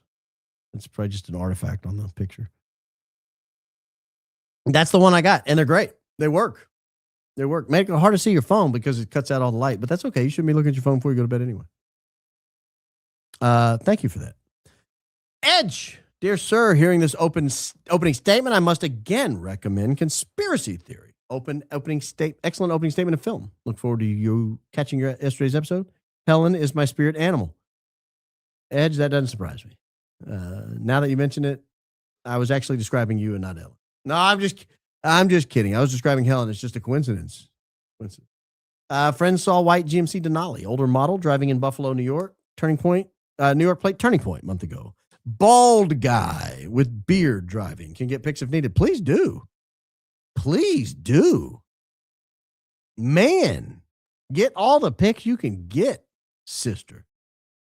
There's a video online of a guy saying he was at the hospital in his car when Charlie was brought in. He sees a second SUV pull up Mikey McCoy. Question: was Mikey still wearing his backpack when he got out of the SUV? Christ is king indeed. I don't know. I didn't see him. I know what video you're talking. Not LT sitting in his driveway, sitting in his silver Prius, waiting for TR at the gas station and quickly pulling out. LT doesn't have a silver Prius. He drove an FX35 Infinity. Why hasn't anyone asked why wasn't he eliminated? Why him? That's what people crying on TV usually ask when they don't know what happened. Has she? No, because the story is it was a trans furry. Everyone checking videos, but important point of trial will be the chest wound. The result of the bullet, which will explain the Mike shrapnel to Charlie Kirk's neck. Thank you, Baron. Also, Daisy, you're doing a big assumption there that there's such a wound. In September, Mikey did a news spot, and he overly explained, when not asked, why he always had to wear a backpack for things Charlie may need. He was so odd, nervous about the topic, it stayed with me. Christ is king indeed. Daisy, can we find that? I've never heard that. 4 things Charlie may need. That's just fun trivia, even if you... I mean, like a juice? A Reese's cup? Do we know? Dude, that does ring a bell. Let me find. I think it might have been a fox head or something. Yeah, put it on Sundays. I don't want to play it tonight, but yeah, I'll put it in there. Yeah, if you find it. That's a good lead. Thank you. That's good. Was there any of those side-by-sides parked in front of the houses that had security cameras in the neighborhood surrounding UVU? Love you, B. Christ is king indeed. I don't think so. Mesa Airport is where you might fly when you live in Queen Creek, and that is where Tyler B. was living. It's a pretty small airport. Interesting. Never crossed my mind. Never thought about that. Certainly wasn't hinting at that when I mentioned it. U.S. Air Force Academy is in Colorado Springs, in Turk X Air Force. I mean, yeah, but are those related? But Baron just about died when you saw on maps just southeast of the Losi Stairs where Tyler went up to roof, steps away in clear view, is UVU Police Department. Yeah, they weren't looking. They were looking the other way. They were looking the other way. And they didn't run up to the roof. It had to be Bagley from the Hall of Flags. Random guy on X called owner of steakhouse. Owner said TR did not eat there, so IMO, he was threatened or paid off since it blows the timeline. I don't believe that because there's audio footage of the owner explaining it in detail and about the FBI call and about how he talked to the FBI and how he turned over the receipt to the FBI. So that is nonsense. If that's true, that's nonsense. And the owner, if he did say that, it will get blasted out of the sky with audio from him. Tyler was described as a Mesa resident in coverage of the 2024 Mesa City Council recall effort. Has lived there since 2022. Oh, interesting that. Had no idea. When I covered that the flight flew into Mesa, I had no idea where Tyler Boyer lived. Never crossed my mind. Charlie Kirk's daughter interrupts interview on Fox and Friends. That trip was so family, probably traveled with him to Maine and New York. And this was the family vacay. Also remember you Google trend para not tactical back when. You ended with a question mark there. I'm not sure. Are you asking if I did? Because I honestly don't remember. I have to go back and watch the shows or look at my index. I kept an index of everything I searched. Yeah, maybe. I mean, his kids were in the picture, so it wouldn't surprise me that his daughter remembered going. There's a guy in the crowd with a white t-shirt like Frank's. He starts a movement 2 seconds after Dan F does his baseball flex, but it's weird. He does something with his hands, but it's not a phone or cam. You talking about this guy? Yeah, I'm familiar. Hey, Yo B, quick Q&A. If Tyler doesn't go down for CK's murder and the whole thing falls apart in court, which it will or should, do you think they've lined up to be the next fall guy? Christ is king indeed. I don't know. We've not seen all their evidence. I'm just saying the preliminary hearing, as far as I'm concerned, from an evidence perspective, was a complete and total disaster. But we have to see what they have. Did he take his backpack to the Quick Quack? I don't know. Good question. Colorado Springs, you say? Cheyenne Mountain Space Force, Fort Carson, perhaps. Keep up the good work, perhaps. I don't know. There's 4 to 5 people walking the lot when the SUV is driving in the parking lot. It's like they blurred them, but you can see them moving as he's jumping off the roof. Someone gets out of the left white car parked near the LB. I'll have to go back and watch that. You guys are mentioning the walkers. I've never really looked for them. 300 blackout is made by taking same projectile the 30-06 uses and sticking it in a modified 223 case. A keyhole hit would not penetrate and fragment.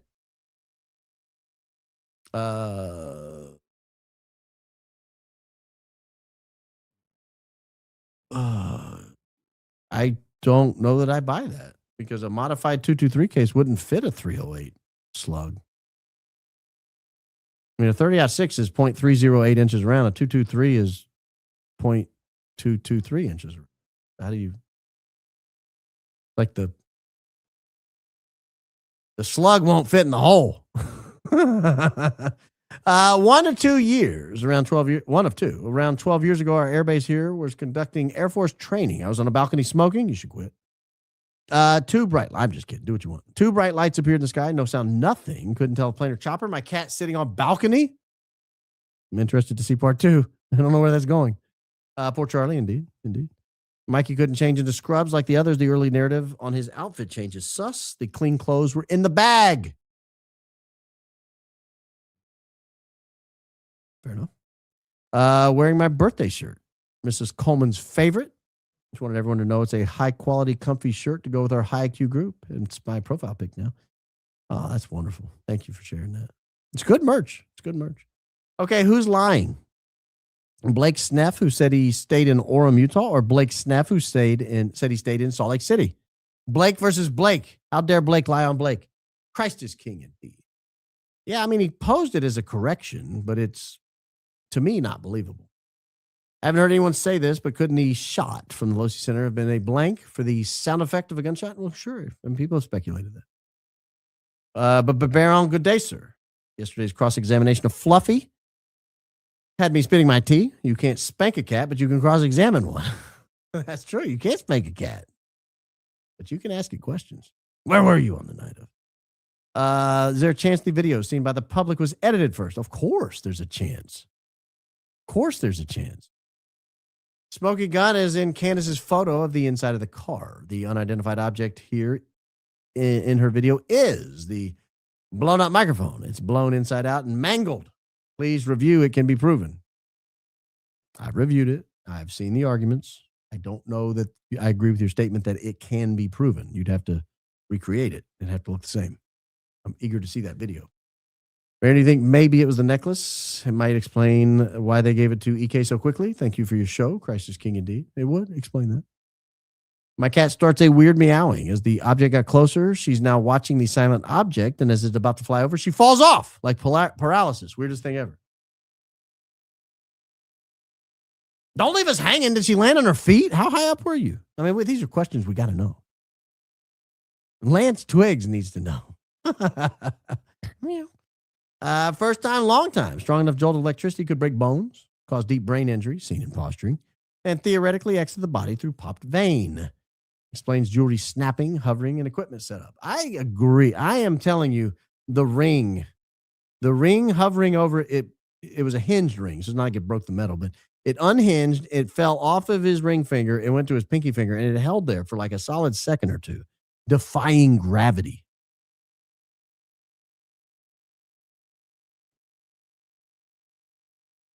Okay. Perhaps this warrants a closer look at Trump's ear wound in Butler. Might find some correlation with Charlie's wound.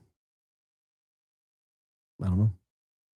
Kinetic energy underneath his t-shirt, perhaps caused by whatever took him out that day. Christ is King. Indeed. Love the show, Baron. Watch you every day from UK, Essex. Thank you.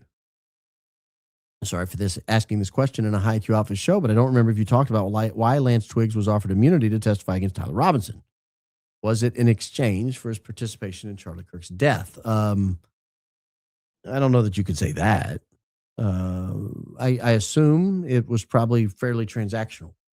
They needed his testimony in order to meet their burden, or they felt like they did. And his lawyer said, we're not going to let him testify. You can get over it, big boy. And I said, fine, we'll give him immunity. Now he has to testify.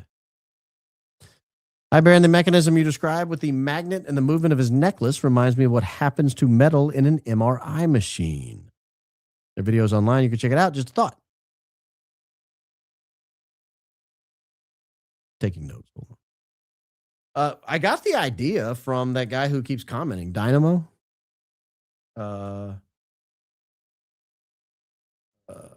Magnet. Okay. The guy Dynamo, who he wrote in like 3 or 4 different times talking about jewelry moving. He gives a really good explanation of something that could have happened. It's really fascinating. There's another guy on X who's speculating that there might have been some electromagnetic field that was created around Charlie Kirk. And he described something very similar. And I just look at both of those and think those are a better explanation for the shirt moving than a gunshot wound to the neck. They just are, in my opinion. Seems that all the metal on Charlie's body reacted to something. Don't forget how his flip open wedding ring just unhinged itself and sprung in open at the exact time of the incident. Yes, that's what I was just saying. That is the thing initially that made me think maybe electrocution. Love you, B. Christ is King indeed. Something happened, and it may be something we don't understand. Is EK TPUSA covering up out of fear for own safety? Would love your take. That was my take for quite a while, if you recall, probably until late December. I kind of thought maybe she's afraid she's next if she starts asking questions. Why is nobody talking about TR phone? Keep hearing about Lance Twiggs' phone. Christ is King indeed. I don't know. Good question. Talking like Erica. Is it possible Lance used scheduled texts from Tyler's phone, then responded as they arrived to make it appear as if he just received them? Certainly possible.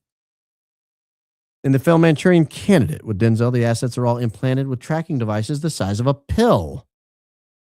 Wonder if he had one rigged to pop the same moment the other thing.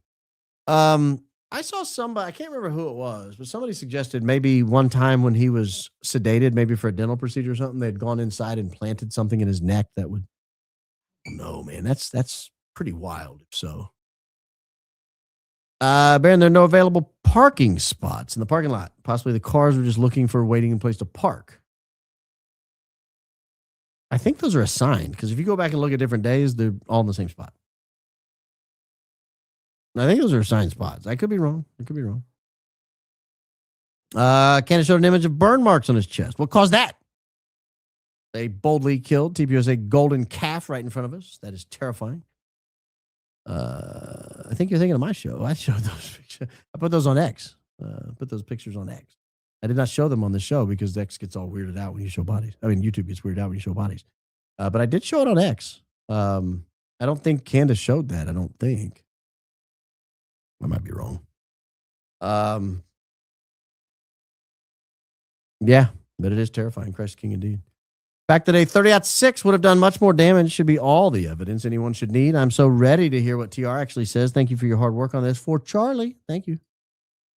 Tyler Boyer, religious side, Mormon, Utah 3X. Don't know what that means. I mean, we all knew he was Mormon. It's obvious Erica doesn't have an honest friend or family member around her. If she did, when her press became so negative, they would have told her to stay home and shut up. Yeah. Haven't seen anyone point out that in the text TR says, I'm not finding my rifle, could be in the wrong spot. Suggests he was actively searching for it and it had been monitoring the wrong area. Well, I mean, let's think of it in the light most favorable to the non-movement on that. The state would say he hit it so well, he hit it from himself and he was looking around, he not looking in the right spot. That's, I think, what they would say to that. Important, please read my previous message. Where it is. I thought I did. I've read every message, so I appreciate it. I was watching when it happened, and I'll never forget thinking that it was AI. The way that it came out of Charlie didn't look real. Love your show. Yeah, it didn't look real to me. Thank you. Baron is an avid shaped charge believer. It feels like you're looking elsewhere. Did something challenge this? I am not an avid shaped charge believer. I am open to it. I've remained open to it since I first heard about it, but I'm not an avid believer of it, if that's what you're asking. I have raised many such possibilities. And that's the nature of an investigation. You examine possibilities. So one of the things I do here is I mention a possibility. I give a good what I feel like is a good presentation of a possible option. And then a lot of people will see it, and someone may be an expert in that area, and it might trigger something in their head. And they say, hey, I've got evidence of this. It's happened several times. We mentioned the electrocution, and I was hearing from wound nurses like crazy. So if that's what you're asking, it's not that something challenged this. It's just that I'm looking for what happened. I'm not just going to bury down on one thing. Democrat journalist Steve Baker on his show, 702, talking about J6. He brought up Task Force Orange, a secret group of ops that don't look like military. I feel like there may be a Blake connection. Did I let Blake in the military? If they let Blake in the military, I'm very scared if we ever get invaded. I'm terrified. Maybe TR was promised a trial with limited evidence. That way he will get out of it, but will be blamed that he did it and got away with it. And the government will never have to answer for looking into further. May the truth be known. Maybe. B, your opening statement sparked this question. Thoughts about how some people don't have an internal monologue. My mind was blown when I learned this. So then I asked everyone I knew. I did not suggest doing this. Christ is king indeed. I heard that one time. And I also heard there are people who can't picture things. Like you say, picture an apple and they can't. They know what an apple looks like, but they can't envision an apple. It blows my mind. I'm like, what happened to you? What went wrong? My internal monologue entertains me all day. Like from the time I get up till I go to bed, it's talking to me. All day. In fact, I don't just look at things, I describe them in my head. There's a tree, house, horses, fence. They got a blue door. I didn't know they had a blue door. When did they get a blue door? They must have painted their door. I could have sworn their door was yellow last week. It really blew me back up. I'll be damned. That's a blue door. I swear that's, when I get home, I got some pictures of the last time we took a walk. I know that door's in. I'm going to go look at it. I mean, that's all day long. Who doesn't? I don't say it out loud, but that's what's happening in here. I'm doing it right now. Oh, gosh. No, that's not true. Now, when you start answering yourself, you're crazy, so don't do that. I vote we start calling him Snake Bluff. Oh, well. That's too hard to remember. Wondering if what was showed in court is the video of the Utah FBI site. It's a little clearer than most of the videos I've seen online. You talking about the video that Dan Bongina was saying was grainy? and not very convincing. Thankful to you and Candace for opening my eyes. May Charlie RIP. Big government sucks. May all involved pay the ultimate price. Glory to God. He knows the answers. We don't keep going, Max. I hope people are held accountable. I don't know about the ultimate price. Even the cars and the side-by-side weren't involved. Even if they weren't involved. There's no way they didn't see that person jump off the roof. So why are they not being called? I don't know. My opinion, the way Charlie Kirk's chest goes back forced his head neck forward, where something from the mic went up on the angle through his neck. If you draw a straight line from the mic to the wound, it lines up. Everyone have a great weekend. His chest goes back, forced his head and neck forward. And from the mic went up into his neck. Yeah, could be. Could be. Guy in a white t-shirt like Frank's on the letters O-N-G in the crowd. Right at Charlie Kirk, 2 seconds after DF moves. What t-shirt does? Odd hand movement. Not phone, not camera, something small. Then turns to leave. I don't think he had anything in his hand. Maybe he did. I don't know. We talked about that back in September, October. I mean, that has been thoroughly examined by not just this show, but like everything I've ever watched. It was discussed ad nauseum on X. So I'm not making short change of it, but I'm not going to spend any time on it because there's nothing that does that and causes what we saw with Charlie. I don't think. I've been thinking drone bullet for ages. 50 cal will stop with little amount of flesh. Can be fired from high or far to get right angle. The 90-degree thing falling from wound. Laser guided. Okay, thank you. Maybe. I don't know. I can't. If you got evidence of a drone up there, let me know. Be happy to look at it. The only problem I have is there's no parking available in that parking lot. Maybe that's why they circled and then all left. Also, why white SUV waits. I mean, maybe. I'm not saying 100% that SUV is involved, but it looks like a plan B. The timing is too suspicious to me. Too suspicious to be ruled out without additional investigation. Bold driver. Neff. Passengers. TR. Actors. Allegedly. Easy to hear their lies in their voices and see them in their actions. That's your opinion. Your opinion. Mike Mitchell's bald too. Could be the late night driver have been him? I did not know that. I've never seen a picture of Mike Mitchell. Mike, where were you on the night of September 10th? Did the plane go to Victor Marx? Christ is King. What plane? The plane? What plane are we talking about? Oh, you're talking about the one that went to Colorado Springs? I don't know. Maybe. If Candace is right in that charred piece in the SUV is the t-shirt, everything has changed. No option for any of them to feign ignorance if the t-shirt was burned. It wasn't a round that took out Charlie Kirk. Oh, I agree with that, but how are we going to get the t-shirt? That's the key. When was it again that AK allegedly at White House, Charlie Kirk show with Cash? I want to say the 15th, 16th. I honestly don't remember. I would just be guessing. It was after, obviously. Would you and Candace open a case against TPUSA and do an L. Woods on them for all of us? Pretty please? I'm not doing that. I believe Dan Flood is performing a Quinnell gesture immediately before the shot. Symbol of protest against the powers that be. I don't know about that. I think he just steal third base. So when you think about it, there's a great significance to the marking of time. Could be. AK wanted to be a Hollywood scriptwriter. Recently heard several analogies about people going off script. Maybe AK is fulfilling his dream. Oh, the ultimate script. How did the lead fragments get into his neck? And where were they? Is one fragment near the skin? All good questions. I obviously am not someone who can answer them. I could only speculate that they had possession and custody of his body for 12 minutes or so before he arrives at the hospital. Or the medical examiner had custody, or the surgeon had custody. I mean, lots of people had custody of his body without video cameras and prying eyes. So it could have been any of them. Could have been none of them. Could have been lead fragments from a bullet. I mean, you've got to keep your eyes open to everything, but I mean, you can't answer the question, in other words. I made a video for you showing why I think Charlie was never taken to the hospital. It's on my YouTube channel. You're the thumbnail. I was going to make a shorter vid. Well, thank you, Martell. I appreciate that. My gut tells me Blakey is more involved than he lets on. The trolling, deflecting, and lack of honesty feels suspicious. And being shrug and unenthusiastic response when Charlie Kirk mentioned Candace on his podcast said it all to me. I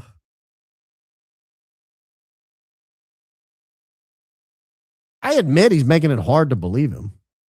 Like his actions make it very hard to believe him. I don't get it.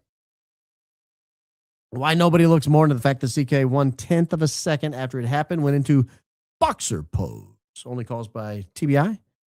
Like, what if that came from CK's right, not the roof, but from door one lower? I don't know what any of that means. The decordicate posture has been discussed a lot.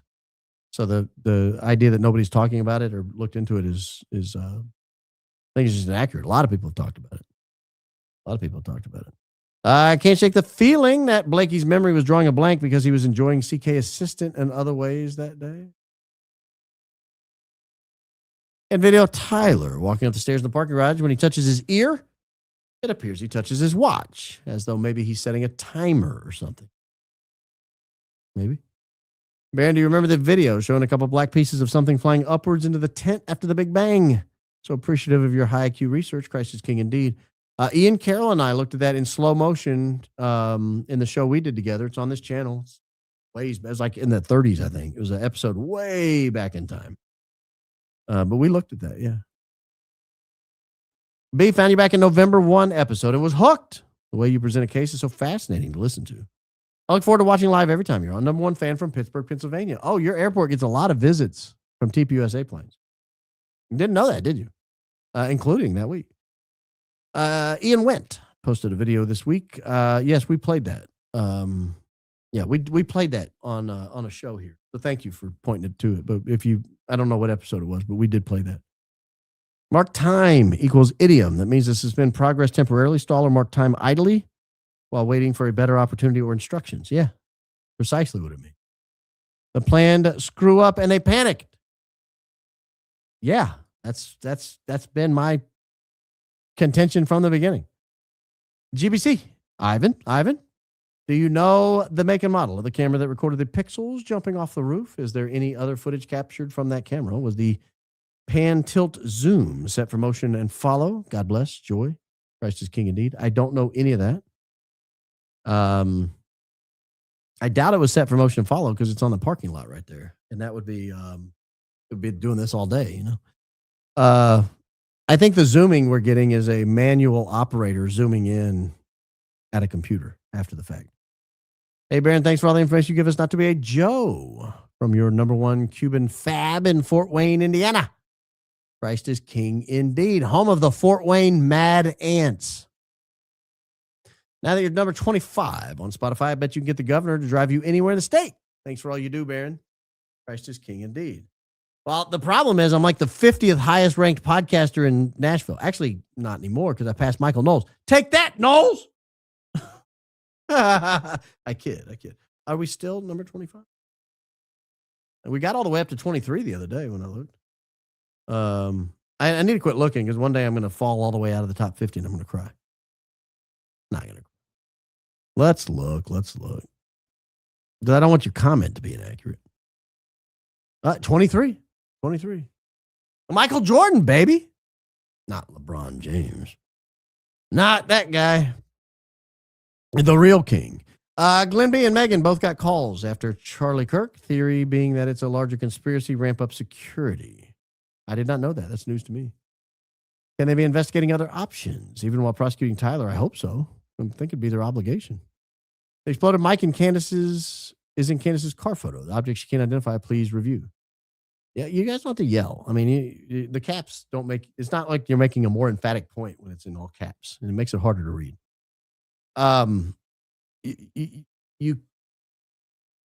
We're not them. We're only making statements of fact about things we know to be fact. We don't know what that object is in the car. And when you state things as fact and we don't know they're fact, it confuses people. Other people assume it's a fact and then they go out and report it and then we look stupid. So don't do that. The object in Candace's car photo looks like an exploded mic. Okay, yeah, that's an opinion. And I agree, it kind of does. But until I see it recreated, I can't state that for certain.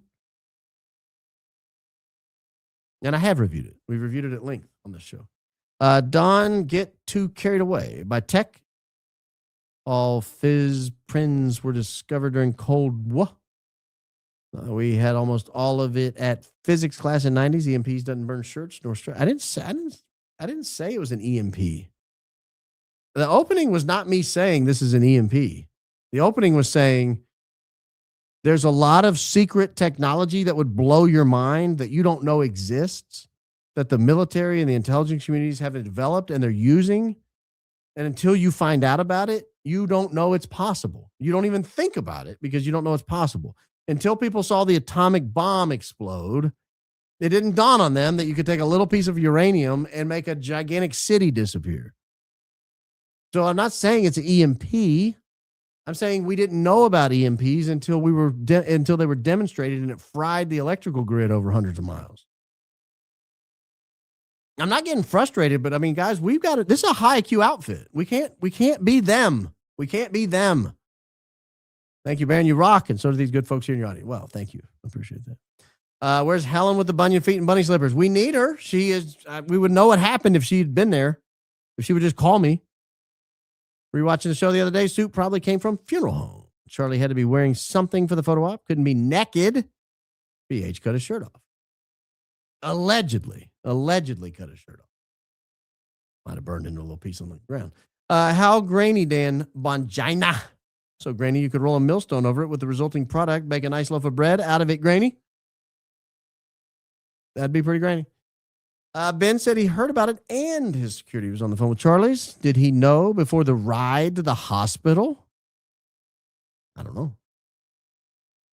What does Phil Lyman say after he gets out? For real, FRLC?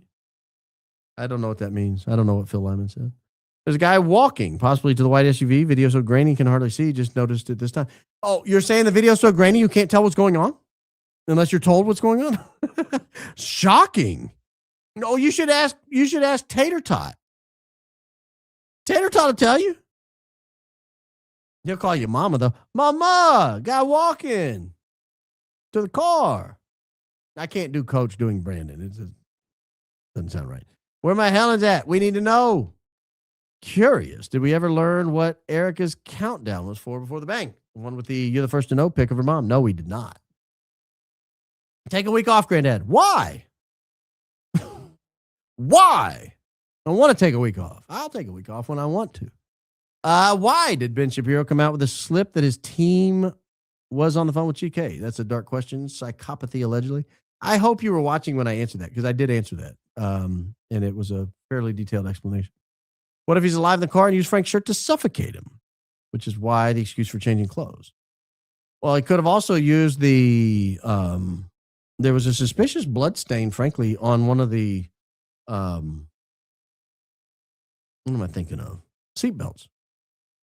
But that was just use your hands, break his neck. TPUSA defenders. There's no way Charlie surrounded himself with people involved in assassination. Charlie, at 2, Corvette. Why no screwdriver photo? It's an electronics screwdriver. The roof guy had an antenna in the bag. It was a pulsed magnetic field generator and microphone. That's a good question. Where is the screwdriver? We were shown pictures of the gun, of the towel. We were shown videos of him jumping off. The screwdriver is the only thing that places him on the roof. Where's the screwdriver? I want to see the screwdriver. Is it a Craftsman? Ryobi? Milwaukee? Why? Because it seems like the factions of government thinks it's okay to take out American citizens on American soil. Since we are American citizens, we could be next. Simple. And terrifying. And my first live. Super impressed with how far your show's come. Kudos to you and Daisy. I vaguely recall mention of Tyler getting pulled over the night of the 10th. If so, do you know the time? 12:36 a.m. Wasn't pulled over. He was... I think flagged down by a cop as he was waiting at a red light. If they auctioned the SUV, did it retain its original event data recorder? Go Max, can't live in a country where people get away with this. I don't know what that even is. I'm not a mechanic. I'm not a car event data recorder specialist. Sick of the bull butter. Lying liars who lie. My hubby says we will never know the truth, but with people like you, I pray we will. Jesus loves you. I pray we will too. I pray we will too. Imagine Ben thinking he was going to sound like he and Charlie were besties by saying that his team was talking to Charlie's team. But all it does is make him look sus. I hope you saw my explanation. I don't think that's why he did it. I think he was getting out in front of a discovery problem. If Blake was transported by a sheriff, it'll be on the recorded radio traffic. We always state our mileage and destination before any transport. Oh, that's interesting. We need the state. It was a state trooper, not a sheriff, but we need the state trooper radio footage from that night. Radio. I think we have it. Coming for you, Sniff. Great intro. There were interviews from after Venezuela talking about how they could not move and couldn't fight back. Yeah. Maybe they can make people's shirt jump up. There's a pixelated person that walks the white SUV while stopped and his shadow disappears. Maybe he got in the SUV. Maybe. We have a clear security cam footage from 1999 at a little school in Columbine High School. That's a good point. You're right. It was pretty clear. You can see their faces. So TB lives in Mesa, Arizona. DT pardoned TB. Maybe DT called in a favor. Great work, Brandon Daisy. Christ is king indeed. I don't know. I don't want to speculate on that. I didn't know he lived there. News to me. I was just covering what I saw on the planes. My neighbor's son's friend claimed to personally work on Charlie at the Timpanogos Hospital. Said they were trying to resuscitate him. Couldn't say much because of HIPAA. Well, he couldn't even say that. Honestly, you shouldn't even have said that. I don't know that I would be telling people that. But it's your neighbor's son's friend. So I'm not saying he's lying. I'm just saying in the game of telephone, weird things happen. Sometimes things get lost. I don't know. We'll find out. We'll find out one way or the other. No, we actually may not. But hopefully the medical records and all that will come in. Very great show. You never disappoint. I try not to. I'm sure I've disappointed somebody in life. I think everything was fast regarding autopsy, casket scene, and possible cremation to ensure no further examination of Charlie Kirk's body. Sad. Could be. I mean, it would be smart if you did something weird to make sure there's no body around to check later. Great opening statement, Baron. Always appreciate your insight and discernment in each and every episode you put out. You give me courage to go max and not be afraid to think while we still can. There's still time, Charlie. Christ is king indeed. There's still time. I carried a little Christmas on my cheeks all year round back then. My favorite Baronism thus far, your number one fan in Wrexham, Wales. I did. You know how people tub up a little bit in Christmas? Well, I just carried it around all year. I carried it around for years. Yeah. It came out of a bottle. I always say there's only two things that make you ugly. It's really three: smoking, alcohol, and age. Father Time will kill you. Father Time will take you out. But alcohol and smoking are not good on your appearance. It's why it's so weird. I see young girls smoking and drinking. I'm like, that's not going to help. Hope you get tied down early.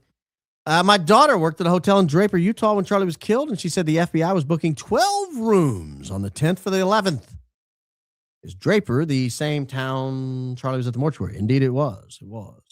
Oh, in Draper, same town. Yeah. 12 rooms on the 10th for the 11th. Maybe they already knew where they were going to take him. That makes sense. I just received my first RBP hoodie. Love it. Oh, thank you. My wife was wearing the purple RBP hoodie today. She looked great in it. She looks great in purple. Big fan. Hey, Baron, single mama 4 from upstate New York here. 1 year, 4 months, 11 days clean from meth, opiates, and more, which is proof to me Christ is still king. Love you, brother. Thank you so much for standing for the truth. Wow. Not that you're counting, but you should count. That's a very impressive feature. Most people can't get clean from any of them, much less all of them. Good job. Your kids need you. I stopped searching for Helen to watch this. Oh, don't, though. We need her. That's the thing. I bet Frank used a burner phone to call Ben on 910. Maybe. Look at Shawnee dropping 20 membos on the heads of innocent people just wandering around in the live chat, minding their own business. And 20 membos come down out of the sky and land on their heads. Thank you, Shawnee. 20 people are very thankful, and so am I. Thank you. Shawnee's great. Astute listener. Yes. Yeah. Good. If TPUSA is involved, they should be getting very nervous about right now because everything's falling apart. And they are going to be looking for a new patsy. these people are going off script, should be sleeping with both eyes open. I don't know. Maybe.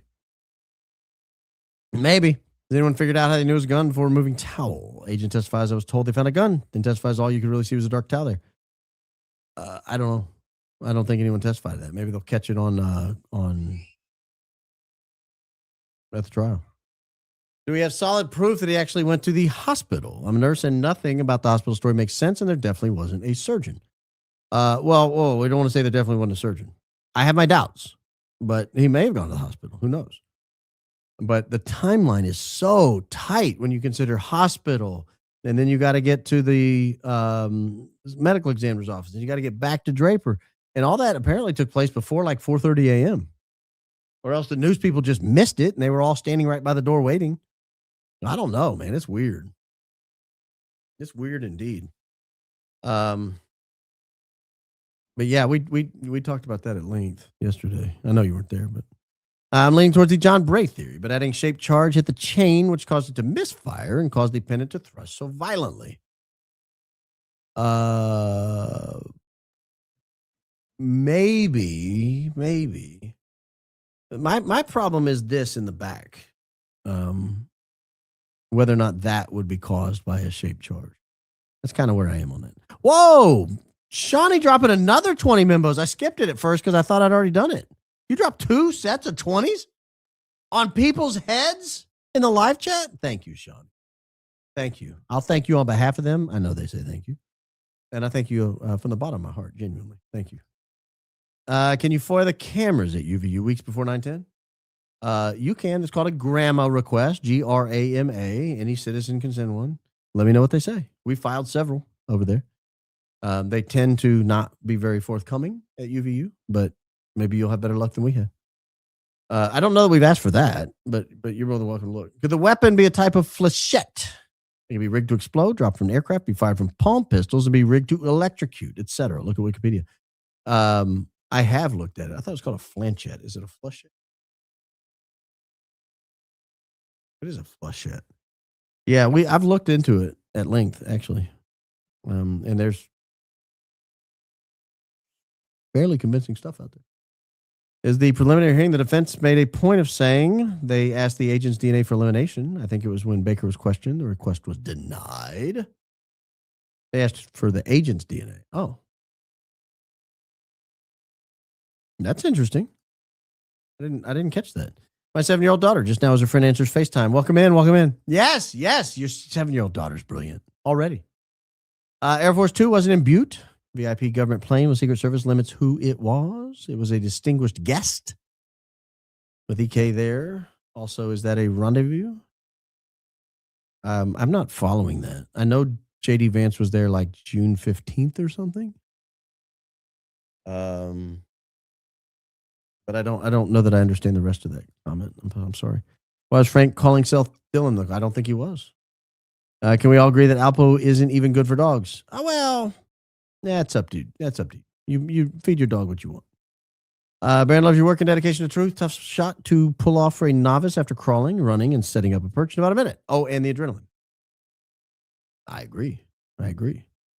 All caps does not always mean yelling. Sometimes just so we can see what we're typing on our small phones. Love you, my B. Yeah, get you a set of readers. I got some on the desk here somewhere. I had to use them recently. I don't know where they went. I was tired and my eyes weren't working. There they are. I was tired, my eyes weren't working. These babies work when your eyes are tired. You're allowed to get some. Walmart, Costco, they got them everywhere. Amazon. Bear, my 7-year-old granddaughter and I counting to see how many times you're saying backpack.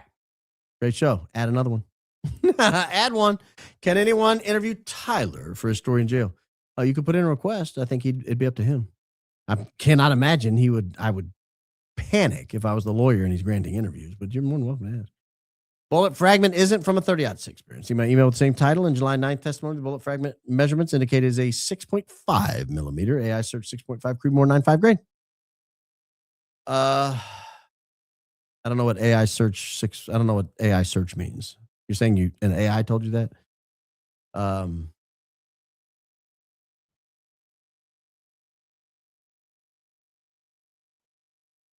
That's not even big enough. That didn't even hit the bottom end of her range. Her range was 0.286, I think, to 0.381 or 287 to 301. I don't think that would qualify either. Dugway Proving Grounds, Norm, Utah, 90 minutes apart. Duly noted. Thank you. One of the Lee Harvey Oswald lookalikes' name is John Thomas Mason. Mason with an E. Daisy will be able to find him. He might even be the embassies in Mexico City, not Oswald. Oh, you're saying they had multiple Tylers that day. Scamanda, using journalist, reminds me of Brian H. Scamanda suing a journalist. I don't even know what that means. I don't know what a Scamanda is. What about the Philadelphia experiment? Good deep rabbit hole. Go down. Insurance companies buy data from car manufacturing. Bushy brows on SUV speaker. Menu miles per hour. Door open dings. Route. YouTube doesn't like this comment.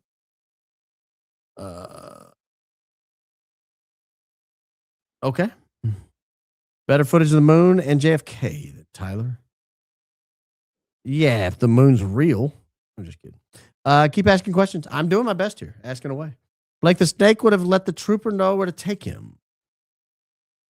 That's a good point. That's a good point. He gets in and says, take me to the hotel. What hotel? The hotel. You know the one. That's a great point.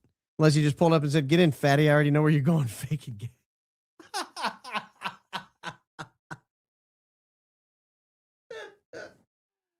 Hey, Muffin Top, need a ride? Where's your Challenger? No, sorry. My actual name is Helen. No curlers or slippers. You want to say, hey, got an email update for Jeff? So happy it's 2/3/11. Wow, is it really? Unbelievable. Thank you. Thank you for the reminder. That's absolutely amazing. And Helen, I never would have thought for a second you had curlers or slippers, and certainly not bunions. Baron, thank you. I only first heard you the night of you and Candace's doubleheader. We do a doubleheader almost every night. Came for the after party. Keep going. We believe you. I'm sure you have doubts sometimes, but we're here behind you. Thank you for your voice. Keep going. Thank you.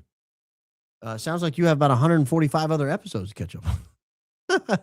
I'll be here. We'll be here. You get all weekend to catch up. We're not going live again until Sunday. Danny was a dark lurking figure from the moment he arrived. Also handed FTA phone just before Charlie got mic'd up on the right side of the tent. Interesting. Have to go back and look at that footage. Good tip. Candace has a source at Timpanogos Hospital claim they had no heads up before Charlie Kirk arrived. That's correct. I mean, that's correct that she reported she had a source.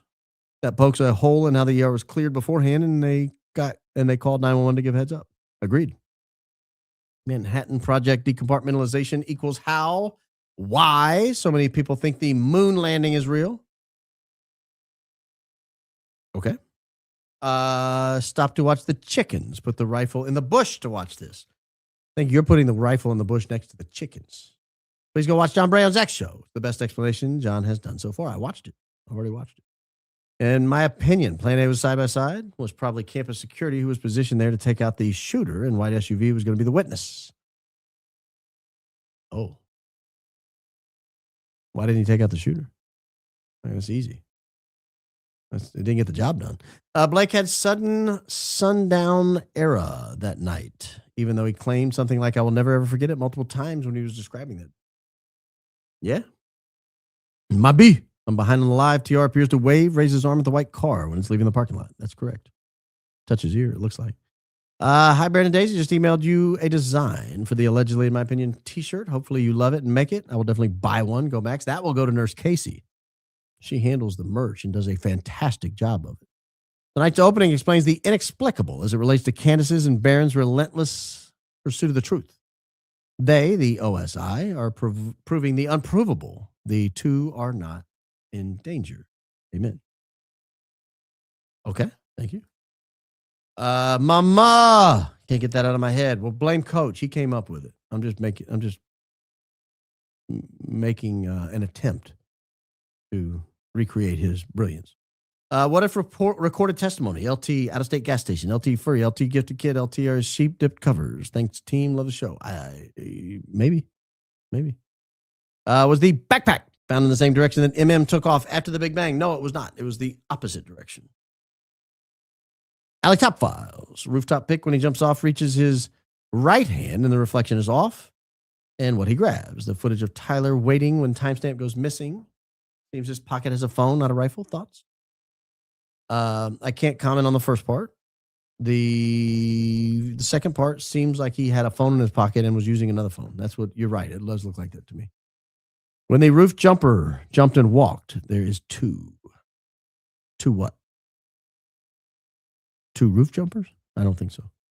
Thanks, Baron. I appreciate you so much. I appreciate you so much. Christ is king indeed. Hi there, Baron. Want to let you know my leg is on the mend after falling down the basement stairs. Good. Kimmy Joe. Good. Watch the recommended YouTube video, Electrical Safety and Jewelry. The man described the same movement. Yeah, that's where I got it. Took a bit to get there, but I think the up and backwards were the same as you did with the shirt. Yeah. I didn't play it because it was so technical that I felt like everyone would get lost in it. But if you want to, that's an excellent video to watch, Electrical Safety and Jewelry. A commenter named Dynamo was recommending. I can't remember, Electro Man or something was the guy, the title of the YouTube video. If you search Electrical Safety and Jewelry, you'll find it. And he describes why these things are going this way. He's describing it, and another reason I didn't play the video, he's describing it from a circuit that's being completed when Charlie grabs the SM58 mic with both hands. I'm not closing myself to that's the only possibility. I'm thinking there might be some technology we don't understand that's creating a different electromagnetic field, but it could be either or both. I don't know. But yeah, good call. CK, empty coffin on Air Force 2, body flown to Langley. Do you have any evidence of that? I mean, it's an interesting theory, but if you have anything to back it up, I'll look into it. Top fan from Labrador, West Virginia. Thank you for checking in. Lady on the stand and a major stutter when she interviewed on the show. No stutter to be found. It's because I took it to mean she was very nervous. A lot of people don't like to speak in public. Backpack to triangulate charge blast. 007 tech. All right. What? Now, who would even think of such a thing? But I would notice they both had backpacks on for inexplicable reasons. Their car's 10 foot away, but they're both positioned nearly equidistant on either side of Charlie. The Pixel, that young Pixel, I forgive him. That's good. That made me laugh. Episode, whatever, timestamp, whatever, RAV4 in front end of a John Deere Gator. Lyman driveway, sent video email, 7:16, 4 p.m. I will look again at that. Thank you. But when I looked at the satellite image just now, it was not a Gator. It was a 4x4 or like a 4-wheel drive or ATV of some sort. But that was on the footage that was from earlier. The satellite image was from earlier than that footage. So I'll check it. If you're saying it's there, I'll look at it. Heard of Operation Fishbowl? 1962. Look, Firmament. I've not heard of Operation Fishbowl. Wondering if you remember the picture taken as he's being carried away. His arm with 2 dots, similar to marks of a stun gun. Was he not cooperating? I did examine that and got dinged by YouTube for showing that. Jeepers' first time purchase of a message, and it was blank. Trajectory reminds me of F. Lee Bailey circa O.G. Simpson saying the judicial system. The judicial system. No, Dana Carvey did a great bit on that. Something happened en route to the airport. Shirt was clean, no blood on people helping him. Suddenly, blood's all over seats and shirt is burnt. The blank, or Turk Frank. Yeah, I mean, if that is a burnt shirt, then something obviously happened. And the blood all over the place, yeah, it's concerning, certainly. What if the person on the building in all black was a backup plan in case whatever did happen failed? That person would be ready to take the shot. Maybe. Could be. Maybe it was some form of electrical device, because why did they have him on that makeshift stage? His security guard was too, maybe to avoid being shocked. Could be. Also, what if Charlie knew what was being planned, and that's who they are in his message? He probably assumed the people he messaged he could trust. That didn't work out well. My B, why is anyone looking at what TPUSA member had contact with the Tyler? We've mentioned it. How do you expect us to look into it? Start calling random people at TPUSA? Like, I mean, that's a legitimate question. I'm not being sharp or whatever, but I mean, I'm all ears. Tell me how to look into it. Absent the footage or them speaking about it, I don't know what we can do to find the answer. Someone should say the truth about the murder and the cover-up so loudly they invite defamation and discovery. Call the obvious ones out explicitly. What's the truth? 5141 Life is Driving video, SUV and side-by-side spotted. Really? I find that pretty cool.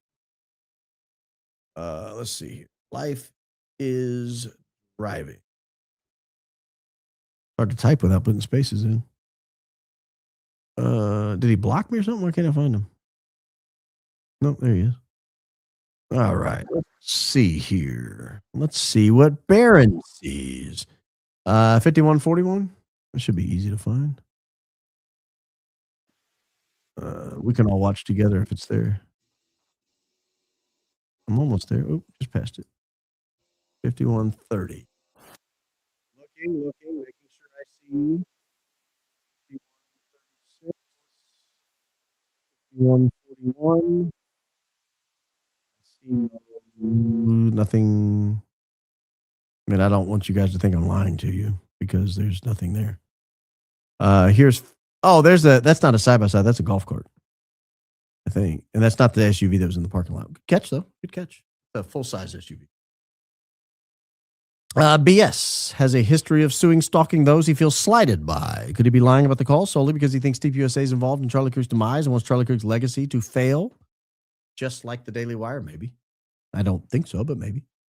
Saw photo comp of FBI agent that is spitting image of Tim McVeigh. Have you seen? I have. Thoughts, if plausible? Do you think there are other similar occurrences? I've seen it, but unless they made up a backstory for this guy with like photos and everything, I don't think there's much to it. But yeah, I mean, it's certainly possible. Did you see Allie Top Files crash out on the back, possibly not dropping to the ground? It was hilarious. I think she posted on X today. I didn't see it. Since you just got Fort Wayne's number one fan, I'm number one fan of South Bend, Indiana. I've been here since Google searches. God bless you, Daisy the fan. Thank you. Kind of you. My grandmother and I like lie everything too. Can you give her a shout out, Marianne Sample? I hope that's a typo. But shout out, Marianne Sample. I hope everything's going well. Bear, watch the original roof video the Guardian posted on 9/12 and compared to the recent court video. 9/12 zooms in on him clearly, and you can see there's nothing in the towel, and he has no backpack. Okay. Witness needs to come forward saying they saw Blakey bent over a Dodge Challenger after 12 a.m. on September 11th. By the way, watch members late and burst out excitement for your comment yesterday regarding Verstappen possibly teaming with Kimi Antonelli at Mercedes-Benz. Number one fan from Flower Mound, Texas. Christ is king indeed. It would be amazing. It would be amazing. Now, Kimi would have one more year in the car, and it would be, you'd have to catch up, but he's amazing. I've seen the Screwdriver. I cannot remember where, but it's red and black. Did you get my husband's children's book I sent you? Love you. I did. I've gotten several children's books from different people, but I'm assuming I got yours as well. And we give them right to the kids. So, claiming number one fan from Kaliskeu Parish. Thank you. Baron, Trump kept saying magnets in one of his speeches the other day. Magnets, beautiful magnets, etc. Christ is king. Thank you for all you do. Ian led me to you about 6 months ago. I did not hear the magnet speech. I have no idea what he's talking about. Baron, my last super was for Agent Famuwawa's testimony. Okay. Duly noted. Hey, you missed my last message. DP with others wearing backpacks outside hospital. Fox did. I read that. I read it. I just don't remember seeing it. And I think I asked Daisy if she could find it or said I would look for it. So I intend to find that. First time to pay for your services, sir. I'm just broke, but you're the first extra on my list. And here it is. I missed the casts. So that's all I got. Hey, thank you. I genuinely appreciate it. Genuinely. Thank you. B, congrats on your Spotify success. Very, very, very happy for you and well-deserved. Thank you, Nurse Casey and Daisy, for all the hard work. Watching Charlie die was horrific. Truth must prevail. Praying for you. Christ is king indeed. Thank you. I appreciate that. Baron, I would like you and Candace to investigate compare Dan Flood's hand signal with Rick Cutler's. He leaned right to avoid getting hit. Again, we can't say he leaned right to avoid getting hit. It seemed like he leaned right at the same time, and if he was in line with something, that would be consistent with him avoiding getting hit. I mean, we got to speak with specificity. Words have meaning. And I'm not getting on to you, but that's what they do. They just say stuff. Oh, it's 4K HD. And then we get on to them and say, you can't say that because it wasn't. So we've got to be precise. We have to be very, very precise. And I've looked at the Rick Cutler thing 1,000 times. He did not get shot by Rick Cutler. Like Rick Cutler may have done something. He did not get shot by Rick Cutler. I'm just going to say it out loud. I've almost foreclosed to the possibility. Less than 1/1,000,000% chance that happened. How do you feel about Matt Miller, ESPN drama? Never heard of it. I've known nothing about it. Hey, Baron, my grandmother, and I love everything you do. Can you shout her out? She watches you and doesn't miss a show. Marianne Samoker. She's a smoke show. We love Marianne around here. Slippers, curlers, bunions. I'm kidding, Katie. I'm kidding. She doesn't have any of those. Doesn't have any of those. She's amazing. She's amazing. You know what else is amazing? We've each reached the end of not another show, but another week. Thank you for joining me. I appreciate you. I will be back Sunday night. I'm not sure what time, but we'll be back Sunday night. Probably 5 or 6 if I had to guess. In the meantime, I hope everything is going well with you. I hope you are succeeding beyond your wildest imagination. I hope you're getting better every single day. And I hope you always remember, Jesus loves you. Don't blame me for saying it. It's the truth. It's the truth. Have a wonderful night, and I will see you guys on Sunday. Thank you, guys.